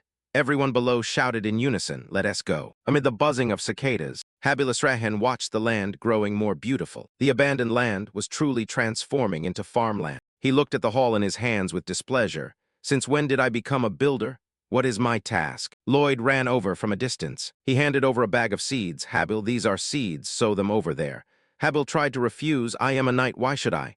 Lloyd replied calmly, to drive away pests and protect the domain. Yes, Habil reluctantly agreed, sowed the seeds and watered them. He thought about the recent conversation. He interrupted me again. Next time he'll have to let me finish. A voice behind him drew his attention. The wetlands are actually turning into rice paddies. Arcus Frontera and Maybella Frontera stepped forward. I bet everyone thinks the same as I do. He looked at the fertile land before him in admiration. This is a miracle. Everyone who is working also stopped. At the hero-like aura surrounding Lloyd Frontera. System notification. The people of Baron Frontera's domain express admiration and respect for the feats you have accomplished. Awarded a large amount of affinity points for a social achievement. Added 450 points. Current affinity points, 1,281. Lloyd smiled in satisfaction. Under the clear blue sky, dragonflies flitted back and forth. Their shared hard work had begun to take root. Habil sat down to water the rice. Smiling at the fruits of his labor, Lloyd sat on an earthen step and said, it will be finished once we install. A water wheel, a water wheel. Habil asked. Lloyd explained. When it rains, the water has to be drained through the water wheel, otherwise the whole area will flood again. He stepped down slowly, but we need a technician to come. Suddenly the two of them noticed a group of strangers galloping over on horseback. Who are they? Lloyd asked. Habil looked at the leader. That's Viscount Racona. His domain lies north of the mayor's marshes. The horses' neighing died down as the group came to a halt. A man on horseback shouted, who is responsible for this work? Seeing his arrogant tone, Habil was about to tell him to be polite, but Lloyd held him back and spoke up. I am the one in charge. What are you doing here? The brown-haired man shouted, Don T, tell me you Don T know this is Viscount Racona's land. Leave this place at once. The two remained silent and did not respond. The Mara's Marsh, though abandoned for centuries, nevertheless remained under the authority of Viscount Racona to the north. To the south lay the lands of House Frontera, under Baron Frontera. He had clearly come to claim ownership of the parcel, planning to scavenge this fertile land without lifting a finger. Lloyd grumbled inwardly. Humph, that old man keeps insisting on taking it back. It's true the northern plot once belonged to Viscount Racona, but times have changed. Lloyd smiled and said, So now you mean to say we VE trespassed on the land without permission? Is that what you mean? The brown-haired man replied. That's right. The Viscount was granted ownership of this land by the king, so Lloyd cut in irritably. Can't you see this as a conversation between nobles? Why are you butting in? Hearing that, the brown-haired man scowled angrily. Those working also stopped. The atmosphere turned tense. Viscount Racona, clearly annoyed, stepped forward. Lloyd bowed and performed a salute. Oh dear, how rude of me. I Haven T introduced myself. I'm Lloyd, the eldest son of House Frontera. He sneered haughtily. There's nothing to discuss with a rude brat like you. Bring your father here. Habiel Azrahan bristled at the rudeness. Viscount Racona, irritated by Lloyd's nonchalant manner, snapped. Didn't you hear me? Bring Baron Frontera here at once. Lloyd was still picking his ear. What? No, I'm not deaf. He blew on his hand and added casually. It's just the buzzing of those flies that's so annoying. The Viscount looked around, bewildered. The brown-haired man pointed out. He's insulting you, my lord. Only then did he realize. Really? Lloyd said sternly. According to the Kingdom's Land Code, Article 321, the special law concerning the cultivation of uncultivated land. The Marquis, irritated, tried to interject. Hang on, wait, that damn man of yours is. Lloyd ignored him and continued. Clause 1. Purpose. The cultivation of land that has long been abandoned and the establishment of ownership of reclaimed land. The Marquis bellowed. Your man is saying. Lloyd cut him off again. Clause 2. Defining land abandoned for about 100 years, meaning land without residence or cultivation. Clause 3. Ownership of land that meets the above requirements is recognized as belonging to the developer who cultivated it. Lloyd held up a finger. First, this is land developed through financial investment and labor. Second, it can be developed into a residential area. Third, it can sustain long-term agricultural activity. Then Lloyd stepped up to his horse. Fourth, the final point. He bent down and picked up a branch. He pulled a tuber from the ground and concluded, the detailed regulations will take effect once the crop is harvested. Marquis Racona was speechless with anger. Habiel Azrahan was surprised. He recalled the time Lloyd had ordered a heap of seeds sown to get rid of the pests. Lloyd smiled in satisfaction, brought the tuber before him, and said, Oh my, congratulations. You are the first person to witness a harvest in the history of the Marsh. We won't be charging even for the privilege of watching. The Viscount gritted his teeth. That slippery brat. Does that mean he had prepared everything beforehand? Lloyd placed the finished product into his hands.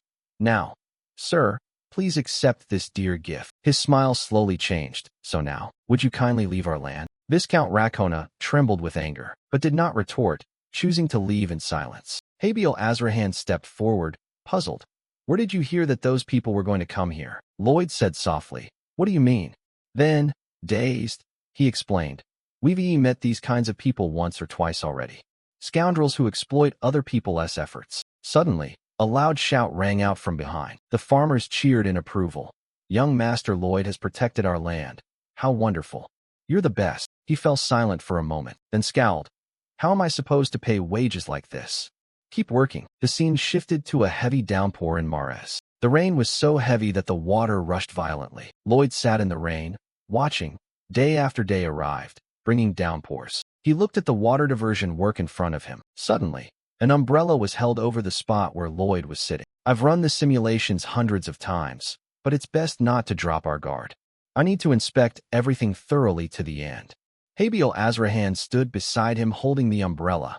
If the Mares Marsh really is usable land. After the rain, the sun came out. The strong currents that had rushed before also subsided. Habiel Azrahan and Lloyd welcomed the first rays of sunlight. Suddenly, the system panel announced, Achievement unlocked. Great construction completed. You have left a clear mark on civil engineering on the continent of La Razor. You receive a large amount of skill experience. The measurement skill has been upgraded to level 2, intermediate measurement to level 3, along with land valuation and subsoil scanning. The design skill has been upgraded to intermediate design level 3, enabling drawing rendering, 2030's layout planning, and simulation mode. At that moment, Lloyd finally sat up. The system panel continuously displayed. Impression of the Marquis, +5. Impression of the Marquise, +5. Impression of Habiel, +5. Impression of Byron, +5. Impression of the people, +3.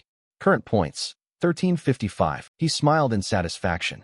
All right, let us proceed to the next step. Meanwhile, at Viscount Racona's, he angrily slammed the table. What? Remove them. Reclaim the land. The butler bowed and reported, yes, protection benefits will be provided free for 3 years. In return, they are obliged to live there, so migration is restricted. Viscount Racona said irritably. So you mean? He grimaced. The people will risk their lives farming the land for the next 2 years because he is the owner, because it's his land. He pictured that fertile plot and the Mares swamp as land that lays golden eggs. He clutched his stomach, tears of regret. It hurts. It's my land. Half of it is mine too. I can't give it up. He glared. Butler. Yes, my Viscount. Call the workshop overseer at once. Then he shouted. Butler. Yes, my Viscount. Call the workshop supervisor immediately. A few days later, at the Frontera mansion, Lloyd woke up dazed in bed. Heavens, why does my head hurt like this? Could I be exhausted? He forced himself up, but it can't be like this. I still have to prepare and sort out the divisions. He called out, Hey, get up, it's time to work. Seeing Habiel looking listless, he joked. So even nights get tired, huh? Habiel clutched his head. I've never felt like this before. My head hurts so much. Lloyd felt it too. He frowned. Wait, no way. Before the Frontera domain. Testimony of Emily, the Viscountess maid. I'm sorry. I have had a headache since early morning. Testimony of a farmer from Alap village. It's not just me. My family, and even the children, all have headaches. Testimony of Mihai, the herd boy. Since yesterday, the cattle haven't been drinking water. At this rate, they become dehydrated. Lloyd concluded after asking around. Everyone is having problems. Animals are avoiding water.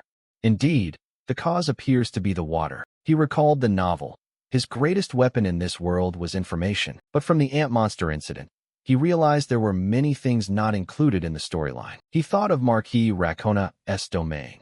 If his prediction is correct, Racona will seize the Mares Marsh. Investigating in that direction makes this hypothesis very likely. Racona's main source of income is the mystical dyeing technique and the fruits Racona uses for dyeing. Lloyd clicked his tongue. A murderous aura flared up. Racona, that damn old man. At the Frontera mansion, Arcus Frontera looked grave. What did you just say? The brown-haired man sitting opposite replied calmly. This isn't hard to understand. Transfer half of the Mares territory. If you do so, I will cease releasing dye wastewater. Arcus growled. Are you threatening me? He sneered. Yes, I'm threatening you. Aren't you afraid of the law? I'll sue you in the noble court. Perhaps the Viscountess side will win. He bowed with a sly look. But until there is a verdict, it will take at least 2 years. Court fees and the cost of drinks. Can you afford that? Arcus was stunned. The man stood up. Then I will await your wise decision. Not long after he left, Arcus finally gasped, my son. He looked at the people who had sweated and wept. I will not hand over an inch of land to those lowly scoundrels. He feigned indifference and bowed. Suddenly, Lloyd pushed the door open and walked in, shattering his cool act. I have something to tell you, father. Arcus, timidly. All right. Lloyd bowed and explained. It seems parasites from the neighboring area have been tampering with the river. I want to discuss some countermeasures. The brown-haired man shouted. Are you insulting my lord? Lloyd flinched, surprised he was still there. Good grief. You're still here? Then, sternly, do parasites understand human speech? The man seethed with rage, veins bulging on his face. He drew his sword and ground out each word through clenched teeth. You have insulted a knight's honor twice. I demand a duel, and we'll call it Cornot. Back in reality, Lloyd repeatedly bashed him with a spade. I lost. The brown-haired man cried and begged him to stop. Spare me. Boo. Stop. Please, don't hit me anymore. Lloyd sighed, satisfied. Phew. Okay, I'm no longer angry. He clutched his head, trembling, sobbing. Hick hick. After the sigh, Lloyd resumed a flurry of blows against him. How dare you scorn the words of this baron? The brown-haired man wailed in suffering. Boo-hoo. Hick hick. Arcus Frontera rejoiced at Lloyd's actions. Lloyd, you rascal. The match is over. What are you still doing, you brat? Habiel Azrahan gradually reassessed the Baron's image. I've never seen him like this before. Dusk fell over Viscount Racona's domain. He shouted angrily. You fool. You go around threatening people, and yet look so beaten up? The brown-haired man, his mouth bruised and swollen, admitted, "How shameful." Suddenly Viscount Racona stroked his beard and said calmly, "Wait." He reviewed the results. "All right, well done. We have been defeated," he said, puzzled. "Yes, huh?" Viscount Racona said grimly, laying out a plan. "Anyway, the only recourse the Count has is to file a complaint with the court. If we present this case as an assault by an arrogant, haughty noble," he laughed cruelly. 3 years? No, the lawsuit could drag on for as long as 4 years. Back with Lloyd Frontera, he wore an expression like Viscount Racona's twin.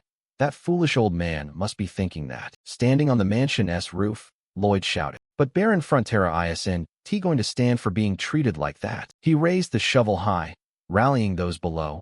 "Blow those ugly chins of theirs away, in our way. Protect our land of blood and sweat." Lloyd shouted solemnly.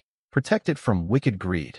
Everyone shouted in unison. Lloyd planned to create a gigantic reservoir, 50 m wide, 2.5 m high, 100 m long. "First, we must build a water reservoir to immediately address the drinking water issue. The water will be supplied by Hippo's skill before it becomes contaminated. Hippo's skill, 100%, Tier 3. Habiel Azrahan reminded him. That's a wise decision.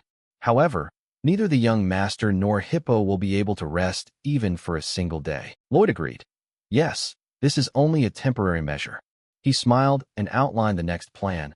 "From now on, I will build a clean water system." He considered bringing a lake's worth of water from Lake Capua in the eastern mountain range to the domain, forming a watercourse. Habiel raised the issue. That's not an ordinary distance. Just think of the labor. Lloyd nodded. "Of course it's expensive. Hugely expensive." He reassured them.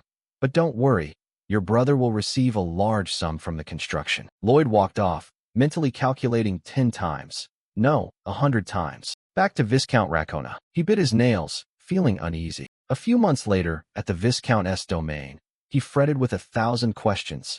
Why did this happen? What should we do?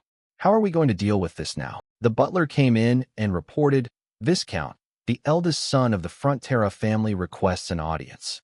Racona barked, "I'm busy right now. Tell him to get lost." The butler continued, catching his attention. "They said you've been troubled lately, and they'll help you sort it out." In the reception room, Lloyd put his feet on the table, grinning arrogantly. "Well now, why does your face look so cheerful, Viscount?" Racona stammered. Is something wrong?" Lloyd said in surprise. "Huh? Didn't the butler tell you? I'm here to give you love advice." Racona snapped irritably. "What nonsense are you talking about? I'm just dealing with something I need to think over." Lloyd tossed his head. Come on, be honest. Could it be that you didn't know?" He leaned back in his chair, smiling confidently. Getting straight to the point. "The Viscount's dieworks are collapsing. Can they be saved?" Racona fell silent for a moment. He scowled. "So it really was you who caused the dieworks to be ruined?" Lloyd gave a savage laugh, leaning back arrogantly. It really was quite a long journey. He recounted the past despite the man's irritation. "Because of the Viscount's wastewater discharge, I had to fetch water from distant Lake Capua," he said contemptuously. "Oh, and at first I didn't know you were the one dumping the waste. But the Viscount went around claiming the discharge was your doing. How kind of you to explain it. That's how I found out." Lloyd remembered the long, arduous period. "After all, I dug a water channel from the lake to the estate, carving it out, and doing all the backbreaking work myself." Marquis Racona slammed the table. "Don't talk crap. I'm only asking one thing. What did you do to my dye works?" Lloyd laughed casually. "Ha ha ha, why the rush? Listen to what I have to say first." Then he began to describe his problem. "Oh dear, what could be done? There's a huge, terrifying valley right in the middle of the route. So what now?" He described it so vividly it made you want to punch him. That wouldn't he do? There was no other option. Lloyd referred to the previous project. The only way was to build a Roman-style bridge. The image of Habiel Azrahan working diligently came to mind. "We had used limestone as the building material and had to work extremely hard, which left limestone blocks lying on the valley floor in a haphazard way. At last, a massive limestone boulder appeared." Hearing that, Marquis Racona grew even angrier. "Shut up. How is that connected to my dye works?" Lloyd said sternly. "The water there is the source that feeds your dye works. The composition of the limestone has turned the fabric a foul, dung-like color." He remembered the foul-smelling finished product from before. Marquis Racona lost his patience and shouted, "You insolent brat. Aren't you afraid of the law? I'll sue you in the noble court." Lloyd remained unruffled. Suit yourself, he said, then confidently fired back as he had before. But by the time a verdict is reached it'll take at least 2 years. By then, who will still remember the Marquis' products? He broke out in a fearful sweat, silently cursing. You scoundrel, you piece of trash. Lloyd rose from his chair. If you've had all your questions answered, then I must be going. Pushed to that point, Marquis Racona still arrogantly spat. You picked the wrong person, kid. Do you know how many people I know in the royal family? As for the damage to me, I'll make you pay 1,000 times over. Lloyd waved goodbye, offering no reply. Under the clear blue sky, Lloyd and Habiel Azrahan stepped out of the estate. Habiel asked, I don't quite understand. What? You just provoked him and made him angry. The Marquis has the advantage when fighting through the law. He really does have a lot of connections to the royal family. If it leads to a lawsuit, it would cost a great deal. Lloyd continued walking calmly. All right, I know, I get what you mean. Just keep quiet and wait. Habiel heard that and was skeptical. As for Lloyd, he smiled and said something ambiguous. Let us see who ends up suffering more. The scene shifts to the Frontera estate. 1 month later, at the mansion, Marquis Racona knelt and admitted his fault. I was wrong. Please save my dye works. Lloyd sat sternly in his chair, to Habiel's astonishment. He said arrogantly, Your friend said you had no chance of winning? Of course. Clearly your defeat was due to your own deliberate actions. Marquis Racona kept apologizing. I was careless. I'm truly sorry. Lloyd still maintained a superior attitude. Now what? I'm not particularly concerned about. His words faltered. He trembled. A viscount. Am I not abandoning my pride and begging you? Please. Lloyd smiled thoughtfully. Pride? It's worth less than 0.1 of a gold coin. If so, I'll sell it for 1,000 times that amount. Viscount Racona, hearing that, was so terrified he began to cry. Lloyd rummaged in his pocket. What I want is not an apology. He switched into capitalist mode. It's simple, just one signature. The contract read as follows. From Baron Frontera to Viscount Racona, a water supply agreement. It specified that Viscount Racona is Party A and Baron Frontera is Party B. This contract was drawn up to set a specific fee for supplying water to the dye works and to establish rules for construction within the domain. The provisions of this contract conform to the following principles. Lloyd reassured him softly. As long as the Viscount signs, the piping system will reach your dye works within a week. Viscount Racona read the contract and was so astonished his face went pale. He shouted, Isn't this far too expensive? From the start, the price of water was unreasonable. Lloyd remained calm. Unreasonable? He then frowned. In a warning tone, You're the one who taught me that water isn't free. Viscount Racona's world began to slip into despair from that moment on. In the light of the setting sun, Frontera looked at the contract in his hand, doubtful. Is it true? Will such a large sum really arrive regularly every month? Lloyd said seriously. Yes, the Viscount signed it himself. He added, stammering. With this amount, the interest will be paid off before long, won't it? He clapped in delight. What a stroke of luck to find the Viscount so kind. Ha, Lloyd thought to himself. Clearly that was a gamble the Viscount had lost, even though it had produced good results. But he reassessed himself. At this point, I'm starting to feel like a demon. Lloyd thought of the chains that bound Viscount Racona. The contract set no time limit. Its term would last until that old man died. He quietly considered the future. Even if the old man died, I might still not let him off. Lloyd's cruelty now was second only to the Demon King's, if only in appearance. He couldn't abandon such a windfall halfway through. He grinned from ear to ear, imagining the results. If money were thread, I'd pull it out strand by strand. Back to reality, Arcus Frontera spoke. That's right. I have good news for you. He began to be afraid of his own son. What's with your face? Do I look that scary? Lloyd still couldn't close his mouth. Sorry, I was thinking about a few things and got a little excited. He composed his expression to listen to Arcus. Those old treasures you received from the orc tribe. Baron Cremo has sent a letter saying he'll buy them at a high price. Lloyd stroked his chin skeptically. Strange. If he has such a big shot, he should just buy something new without any scratches. Arcus, embarrassed, said, Let us see. I don't know the details.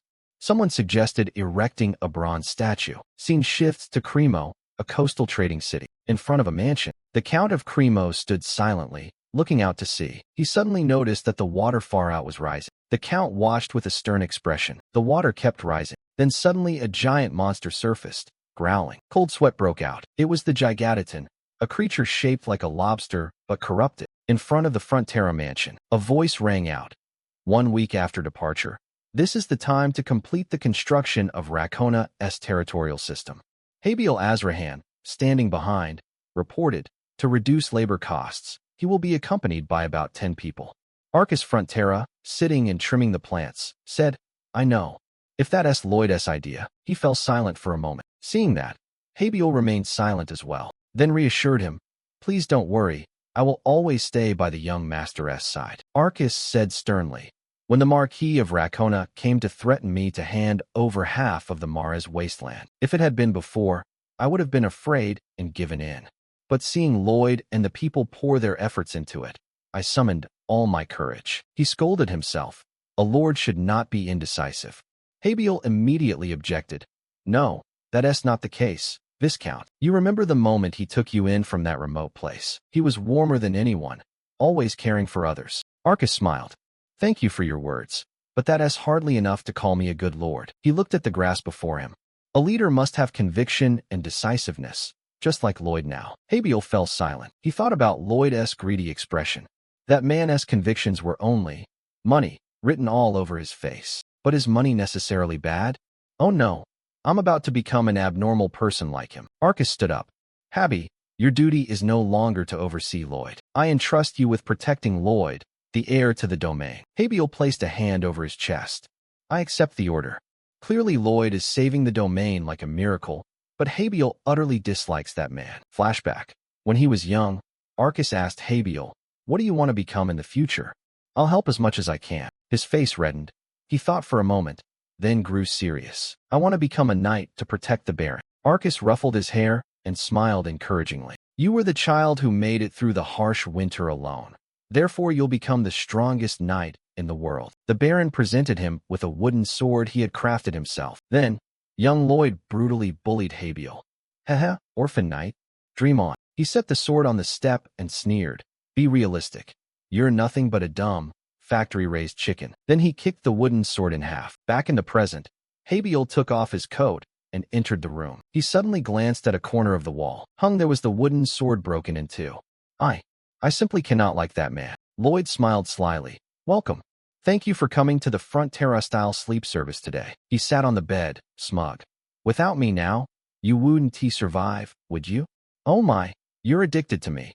But listen to what I say, or the service stops immediately. Habiel, exasperated. I'm sick of this. Hurry up and start. Lloyd began to chant, and with the familiar incantation, Habiel gradually drifted into sleep.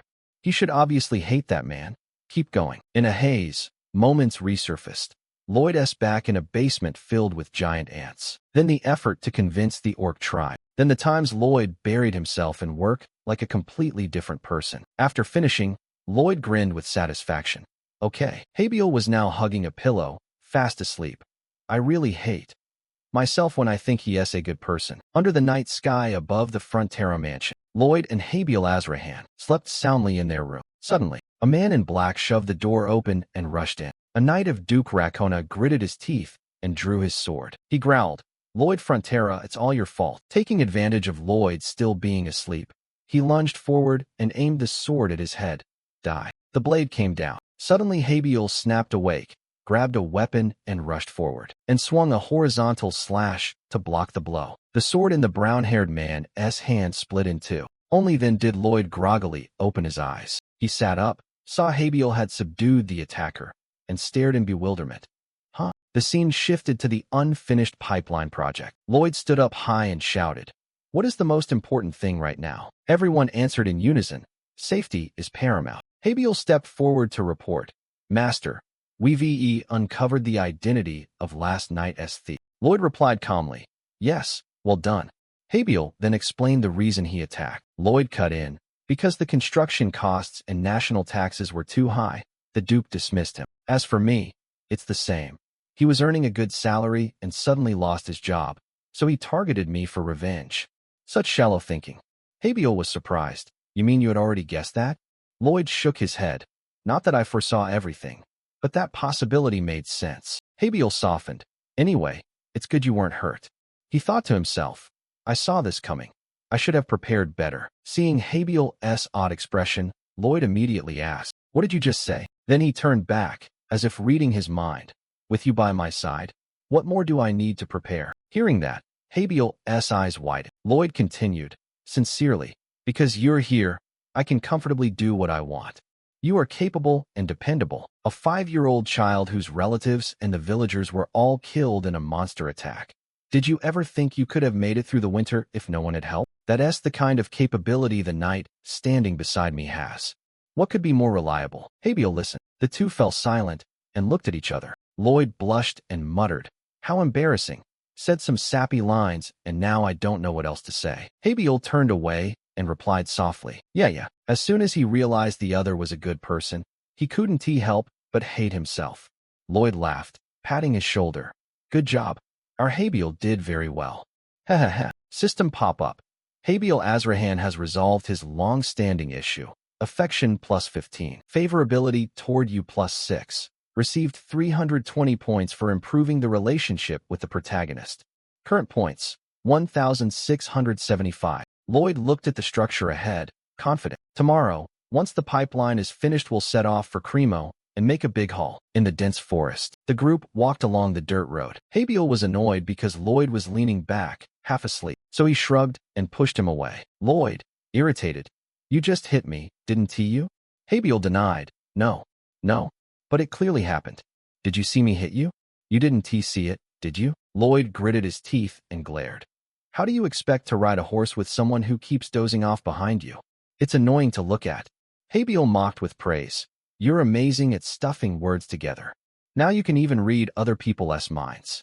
Lloyd asked again, did you really hit me? Habiel still denied it. No. Are you sleepwalking? Lloyd clenched his fists. Ouch. Mighty Lloyd has been hurt. Then he jumped off the horse, grimacing. Teach me how to ride a horse. Habiel brushed him off. I don't want to. I'm a knight, not a riding instructor. System window displayed. Habiel's inner thoughts, a proactive attitude. Wanting to learn from his own shortcomings is highly commendable. Lloyd scowled. This is an order. The system then displayed. Lloyd's inner thoughts. I'll study really hard. Grinding away is as easy as eating porridge. Habiel sighed and dismounted. Teach. What a pain. System, I know. Let us do our best together. Lloyd, furious. What did you just say?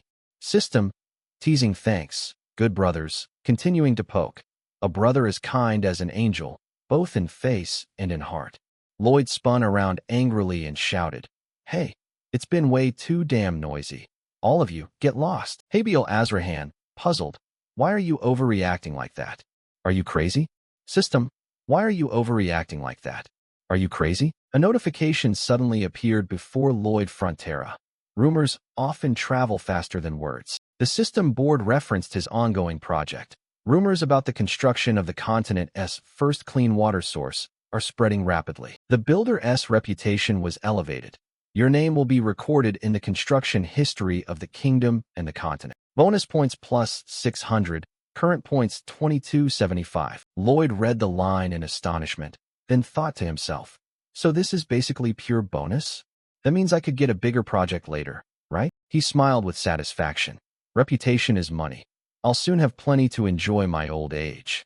A golden future is approaching. Habiel stood to one side, watching his self-indulgent display, and said, you suddenly fly off the handle and then laugh. Are you really crazy?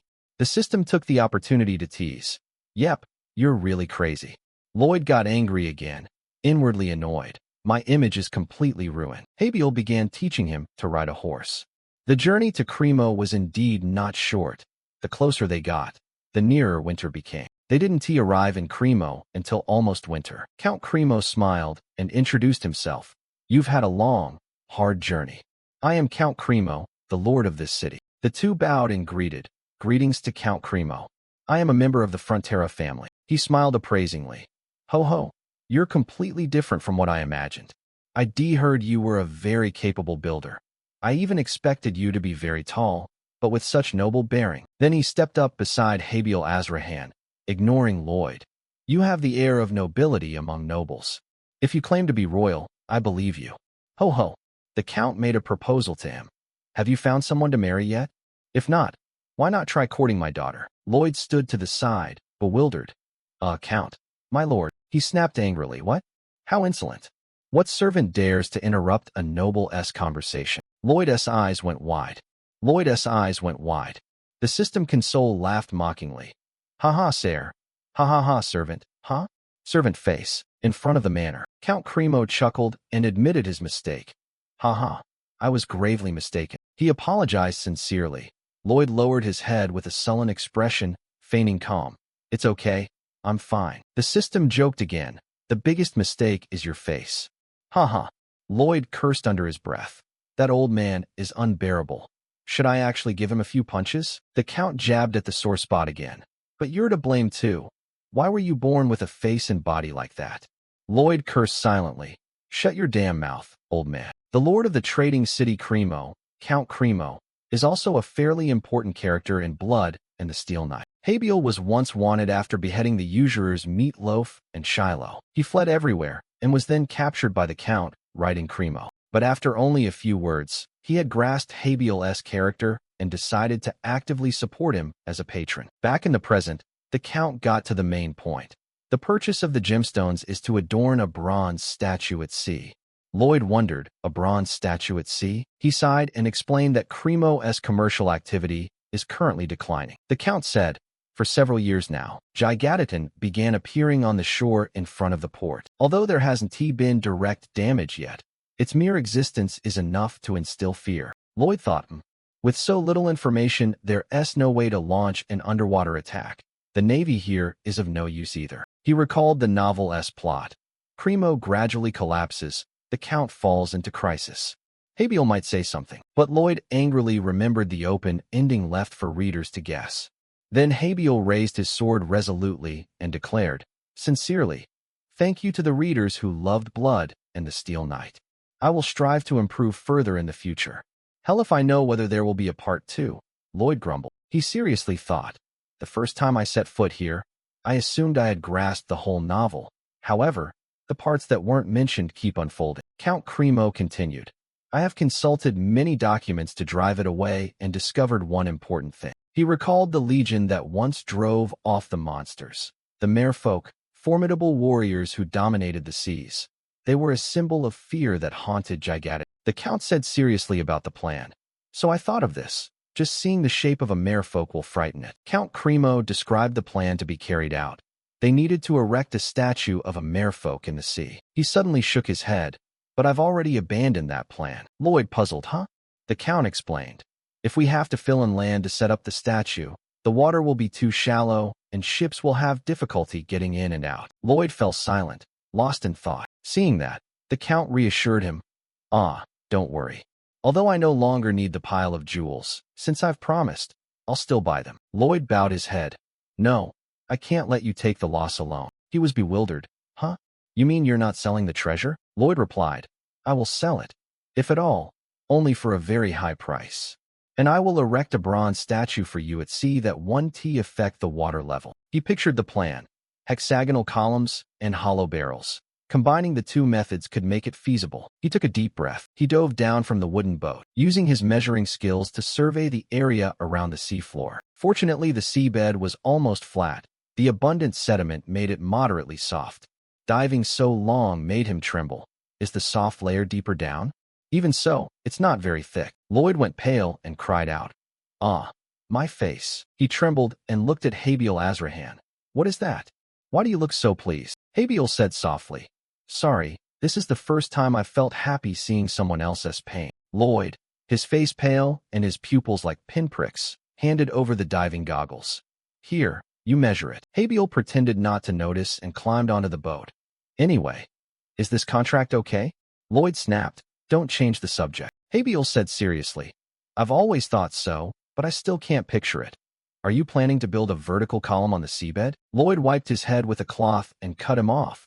Magic can do that too. He smiled confidently. Magical cement. The question is how to produce cement in this world, under the vast sea. Lloyd thought. If it's Roman-style cement, it might be possible. Habiel took his hand and warned. Please don't be careless. You'll fall. Lloyd scowled. You're really a man of few words. Huh? Master of chicken kanji? Suddenly a voice from behind. You there? Kristen stepped forward holding a love letter. Lloyd Frontera, I have something to say. Lloyd blushed at her beauty. Yes, yes. Who is it? Kristen, shyly. Hello, I am the daughter of Count Cremo. Yesterday I saw you, Lord Lloyd, walking through the mansion's courtyard. She blushed, clutching the letter. Lord Lloyd. He too was swept up in her bashfulness. She stepped forward, mustering all her courage, and offered the letter. Please accept it. But the letter was not addressed to Lloyd. It was for Habiel Azrahan. Lloyd was extremely irritated, thinking to himself, that lecherous pig. I half expected this. I'm gradually losing my sense of this world. Habiel took the letter from Kristen. Yes, that's it. It's Lloyd's heartfelt words. Habiel slowly tucked the letter into his pocket. Kristen, overjoyed, he accepted it.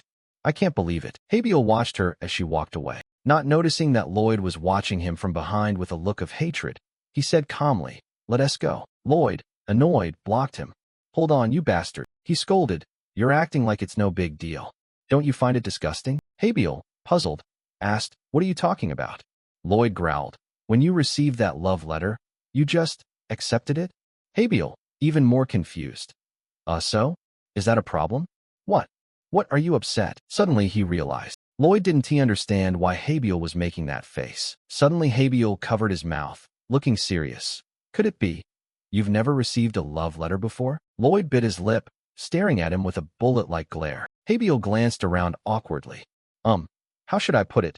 Cheer up. A system display popped up, speaking for Habiel, sincerely cheering you on. Lloyd erupted with feeling, tears falling bitterly. He put on an irritated expression and went to work. I'm not jealous, not at all. I'll get rich. I'll make a lot of money. Count Cremo stepped forward. Lloyd turned back with an irritated look.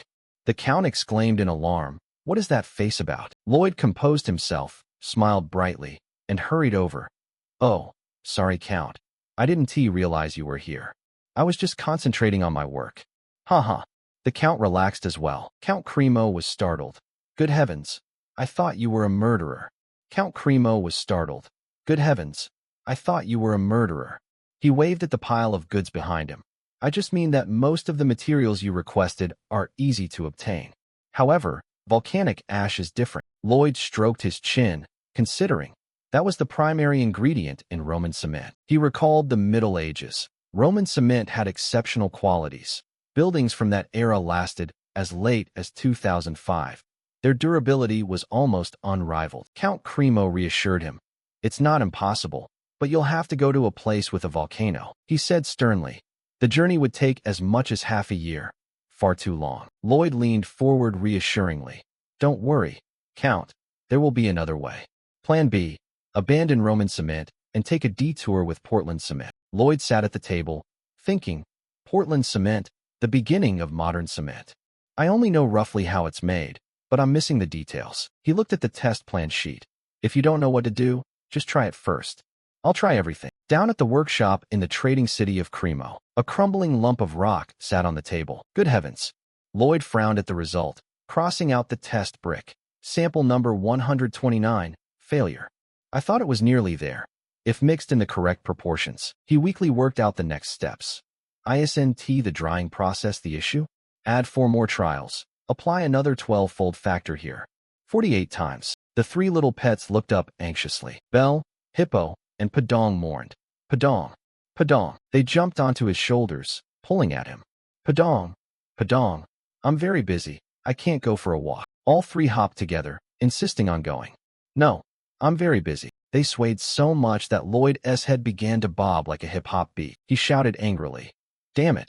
I said I'm very busy already. Suddenly Lloyd thought of the dog from his past. He stood motionless. The funeral, the small paws lay motionless. Wrapped in a cloth, Kim Suho sat silently before the coffin. He sobbed in anguish over the passing of his last friend and family member. He remembered the dog when it was alive. I'm sorry. I want to brush your fur one more time. I want to play with you one more time. Lloyd looked back at everything, hugged the 3, and said, let us go. You're far more important than all this research. Under the moonlight reflecting off the sea, the 3 pets frolicked and skipped, strolling with their owner. I'm really a terrible person. Lloyd berated himself. Belle, Hippo, and Padong stopped at the sound of his voice. Everything was going smoothly, and I just kept giving orders. as if you were construction machines. He described and blamed himself. I'm such an idiot. How I wish I could feel more regret. Suddenly he stopped. Lloyd knelt before the three little ones. Thank you. It's all because of you. Belle, Hippo, and Padong smiled. A system panel appeared. The fantasy creature has sensed your sincerity. You and they consider each other family. Empathy level with the fantasy creature. Family relationship. Lloyd astonished. What? The system panel continued. Enhancement function unlocked. You can equip new skills. Enhance Belle. Requires 500 affection points. Huh. Is this a perk I hadn't even thought of? Padong and Hippo quickly pushed Belle up. Want me to grant a new skill? The three shouted in unison. Belle. Bong. Hippo. All right. If you say so. He thought to himself, whatever skill appears will have some use. Even if it's useless, that's what Belle wants. Enhancement activation. Please choose a fantasy creature to enhance. Lloyd chose Belle. A magic circle appeared. Belle glowed and rose into the air. The pressure of the enhancement made the air vibrate. What is this? System panel. Enhancement successful. Enhancement level +1. The new skill reward has been restored. Earth Scoop LV3. Earth Digestion LV3. Steel Defense LV4. Volcanic Eruption LV1. Lloyd gaped at the string of notifications. Belle smiled proudly. Volcanic Eruption LV1. Wonderful. All right. On the ice-covered mountain peak. Looking down at the commercial city of Cremo, suddenly an explosion rang out from deep within. The entire city was stunned. The Count of Cremo and his mansion was the same. A plume of smoke rose after the explosion. Up above, Lloyd Frontera stood with Habiel Azrahan at his side. Belle was using a skill for the first time. He exclaimed in amazement after the explosion. Wow. Lloyd used search and detected an object. Success. It's genuine volcanic ash. He grinned smugly. Haha. See. Habiel. Praise me. Hey. From elation, Lloyd turned annoyed. Can you hear that? Habiel finally turned and said, What is it, sir? Sorry, I forgot to tell you to cover your ears. He still pretended not to hear. What? Lloyd snapped. You're so damn ugly. Habiel replied softly. How could it compare to the young master? Lloyd went livid. Did Habiel Azrahan hear that? Has he gone back to his old ways? Lloyd ignored the chatter and walked on. Thanks to Belle, the cement issue was quickly resolved in the construction world. Speed is everything.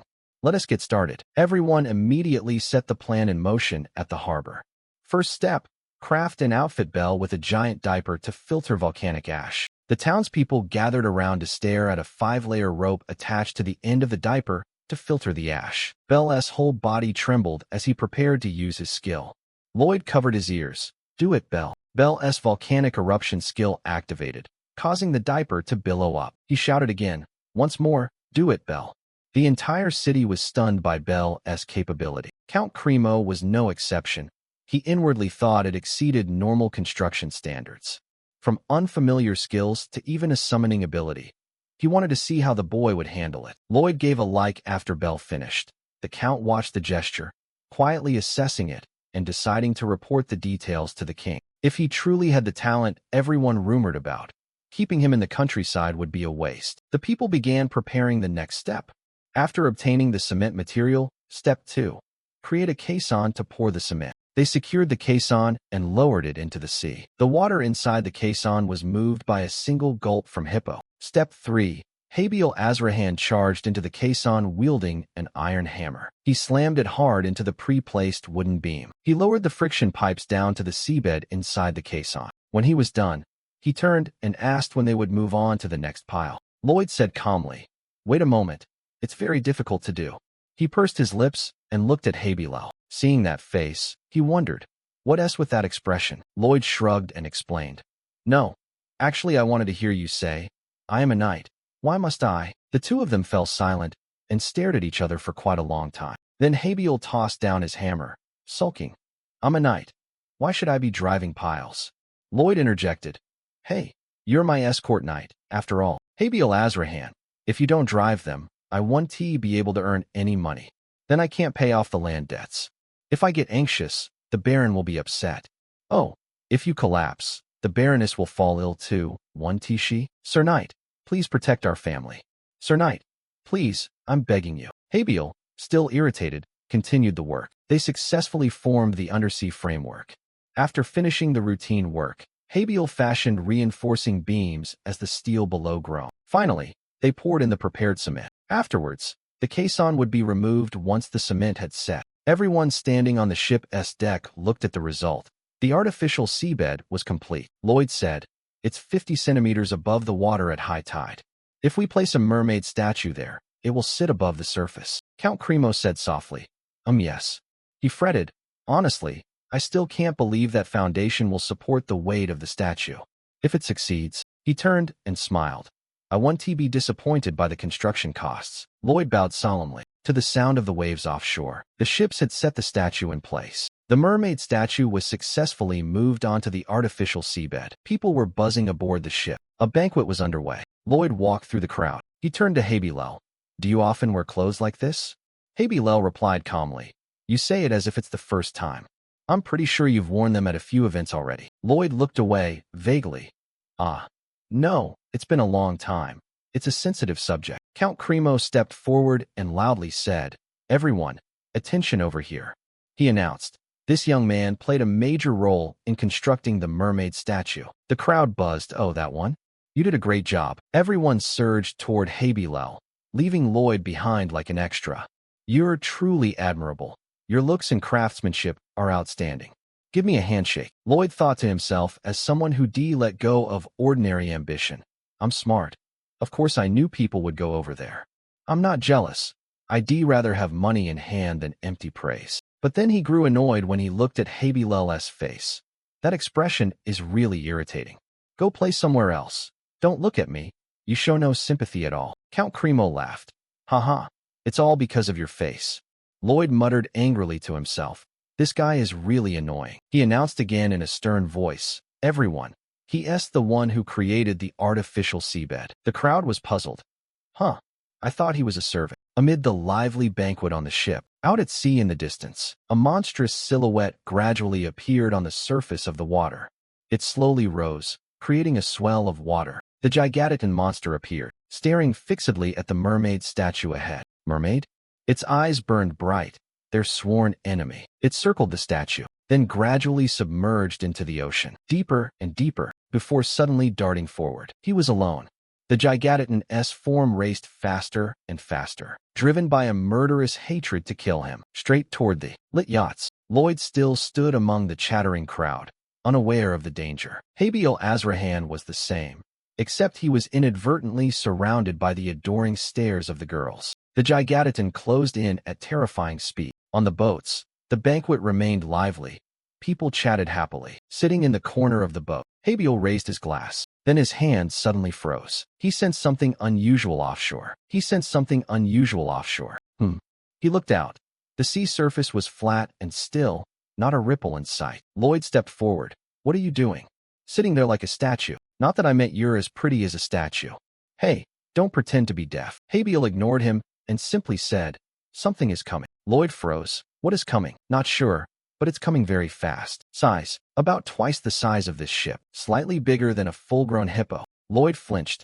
"Damn, but it's too late." The gigantic surfaced from the sea. Lloyd pushed through the crowd. "Count, over here." Count Cremo, who was enjoying the party, turned around. "Oh, how are you liking the party?" Lloyd leaned close to his ear. "It seems a gigantic is coming. You need to announce it and evacuate immediately." The Count calmly turned to the bodyguard. "Sir Genovan?" "Yes, my Count. Is there any unusual movement offshore?" Genovan looked closely and replied, "I don't sense anything, sir." The Count reassured them. "Genovan has extraordinary senses from Master Swordsman Syndrome. Trust me." Lloyd thought irritably to himself, "My Habil is much more sensitive. Are you trying to play the leading role?" The Count continued, "In recent years no gigantic has come this close. There's no reason for it to attack suddenly." Lloyd looked forward. "What is that?" Both of them turned their eyes to the mermaid statue. The Count began to worry. He and Habil looked at him seriously. Genovan said, "I don't know why you find this unusual, but from my sense." The Count cut him off, shouting, "Weigh anchor. Move the ship away from the mermaid statue." At that moment, a gigantic became visible on the surface of the sea. He urged the crew, "Hurry up." "Too late," Habil said from behind. Lloyd ordered, "Habil, handle the anchor." Habil acknowledged the order. He immediately launched himself off the deck, plunged into the sea, sword in hand. On the ship, Lloyd did not hesitate. "Padong, I'm counting on you." At the statue, Hippo began eating sunflower seeds. Padong leaped up and wrapped himself tightly around the statue. Underwater, Habiel gathered his energy and unleashed an explosive slash. The anchor chain was split in two. On the statue, Padong also bit through the rope holding the ship. A violent wave slammed against the hull. Fuck! Habiel didn't stop, continuing to slice through each link of the chain. Suddenly, he turned his head. The Gigadidon was right behind him. It was moving far too quickly. On the surface, the ships began to scatter. Spread out. Spread out. The Gigadidon surged up completely. Its enormous body hurled the surrounding boats aside. Lloyd was also thrown from the ship. Mom! Padong panicked atop the mermaid statue. A blow from the Gigadidon struck, and the statue split in two. Underwater, Habiel used the blast's force to launch himself upward. He managed to catch Lloyd, who was falling from the sky. The broken portion of the statue was flung away by the Gigadidon. It careened straight into the city, smashing down the roofs of houses. Shards of debris flew across the surrounding area, then brushed against a mansion. The nobles at the party tumbled into the sea, screaming for help in chaos. Cries rang out, help me. Where's my child? On the overturned ship, Lloyd panicked as he realized this couldn't rescue everyone at once. Suddenly, an idea occurred to him. He called out loudly, Hippo. Hippo appeared instantly. Lloyd threw him into the sea and ordered one gulp. Thanks to Hippo's suction, those floundering in the water were drawn into the whirlpool and were pulled out of danger one by one. Meanwhile, the monster Gigadidon began advancing into the city. Habiel Azrahan reported, Young Master, a Gigadidon is accelerating into the city. We must stop it. Lloyd had jumped onto a log and paddled away. Habiel exclaimed, Where are you going? The Gigadidon is over in the other direction. Lloyd shouted in panic. Why should I be dragged into this? You bastard. Are you planning to confront it? Are you crazy? Habiel froze at those words. On the ship, Count Cremo barked orders. Hurry up. The water pressure is extremely dangerous. Rescue people immediately. Don't delay for a second. Under the sea, desperate cries for help came in rapid succession. Over here. Over here. Gigadidon plodded deeper into the city. The crowd panicked. Danger. Run. Lloyd called, What are you doing? Get over here now. A terrified voice screamed. Hey, there are still people here. Habiel asked incredulously. Do you intend to abandon those who need help? Lloyd snapped. We're here to make money, not to wrestle monsters and keep the peace. The city has soldiers and cannons. They'll be fine without you. Habiel glared. He remembered the times they stood side by side in the mines, when life and death were at stake. Lloyd had shown himself to be clever. He was persistent, never giving up. But now Lloyd urged, We have work to do. Why go protect someone else's city? This isn't the time to play hero. Habiel quietly lost respect. So this was the man's true nature. Notification. Habiel's goodwill -5, pity +1. Relationship with the protagonist decreased slightly. Affinity score unchanged. Current total, 1901. Habiel slowly drew his sword. Habiel no longer cared about Lloyd and declared his intention. He would take care of this. Lloyd panicked, protested, You justice fanatic. You'll get yourself killed. Don't go. But Habiel turned and jumped off the boat. He braced the tip of his sword on the water's surface. He unleashed a burst of power and shot forward. Like an arrow, he raced toward the monster. Inside the city, the soldiers threw themselves into the defense. Troops, prepare. The cannons all aimed at the Gigadidon and fired. But the cannonballs were deflected, leaving not a scratch. The soldiers panicked at the sight. Isn't that thing completely unharmed? Suddenly, the sides of its shell unfolded to reveal a strange structure. Its ear flaps fluttered, pressure building. Then it shot out razor-sharp blades of water, sweeping across the row of houses.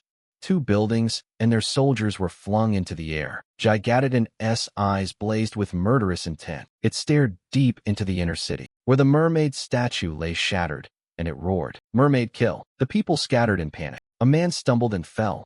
Ugh. Gigadidon's claw plunged down. Help! From midair, Habiel rushed forward. He unleashed the explosive slash, pressing down with all his might to divert the thrust. The shockwave flung Habiel far away. Not enough. Gigadidon rammed into a house, collapsing it. It let out a killing roar. Habiel landed and held a defensive stance. The pincer lunged straight at Habiel at terrifying speed. He dodged, but immediately had to face. 2 blades of water shot toward him. Habiel, this is bad. The water blade slashed across, knocking him hard into the wall. He fell to the ground. Habiel staggered up, blood trickling from the corner of his mouth. Habiel looked at the charging Gigadidon. He thought to himself, Good. It's taken the bait. He knew he couldn't defeat such a monster, and might even die here. But he still tightened his grip on his sword, determined to hold his ground until the civilians could escape. Meanwhile, Lloyd was slipping away. He quickly climbed away and muttered, "What can I do? What's the harm if I leave?" Lloyd kept climbing, his heart full of ambition. "I'm human too. It's heartbreaking to see the city destroyed and people injured." "What do you mean? What can I do?" Suddenly he stopped, pondering. The city is being destroyed and everyone is hurt. Lloyd stared blankly, thinking that if he ran away like this, the city would be ruined. He, along with his bewildering train of thought, then ground his teeth in anger, spun around and shouted, "Come back, Belle. Who's going to pay the reconstruction costs?" He ordered Belle to use the skill, volcanic eruption, then stormed off in a huff. "Just you wait, you damn lobster." At this time, Habil Azrahan was fighting with all his strength. The Gigantitan showed no mercy and charged forward. Habil nimbly dodged the blow and leaped, unleashing a burst of power. He ran along the monstrous body.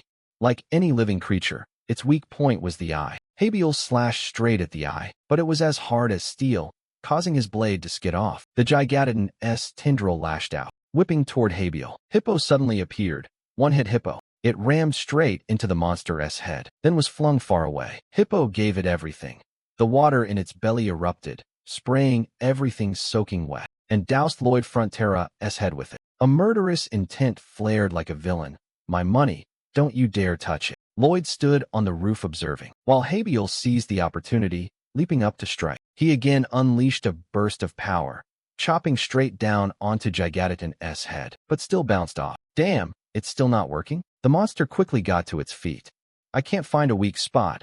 We probably can't win this fight." Then he suddenly thought to himself, "Why am I still so calm?" Lloyd's silhouette appeared. Perhaps with Lloyd's return, he will open the path to victory. 2 minutes and 30 seconds earlier, Lloyd had ridden Padong racing across the rooftops and swung around to Gigantitan's rear. "Padong, take the long way around.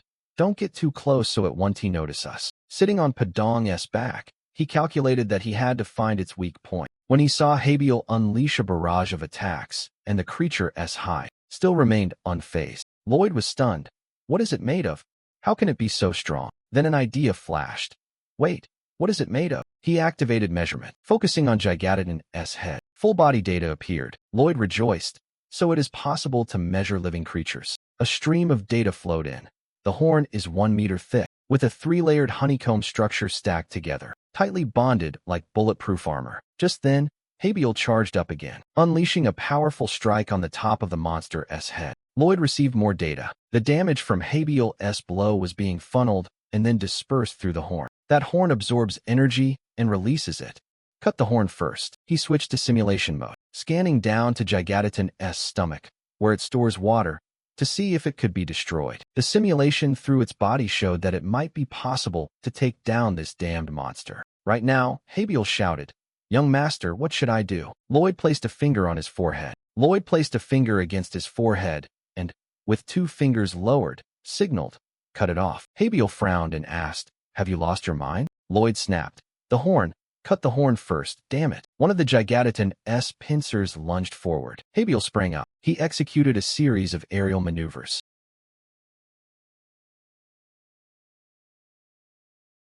then landed on the monster's back. Cutting the horn alone wouldn't be enough. He turned, touching Gigantitan's body, and gritted his teeth. "I hope you're right this time." Immediately, Habil shot upward, preparing to strike. Lloyd hurriedly warned, "Listen, Habil, however hollow the horn may be, it's not easy to cut. The energy ring isn't guaranteed to hit every time." As Habil Azrahan neared the horn, he asked, "So what do you want me to do?" Lloyd quickly explained, "Sometimes you just need to spin at maximum speed." Habil reached the horn and prepared to strike.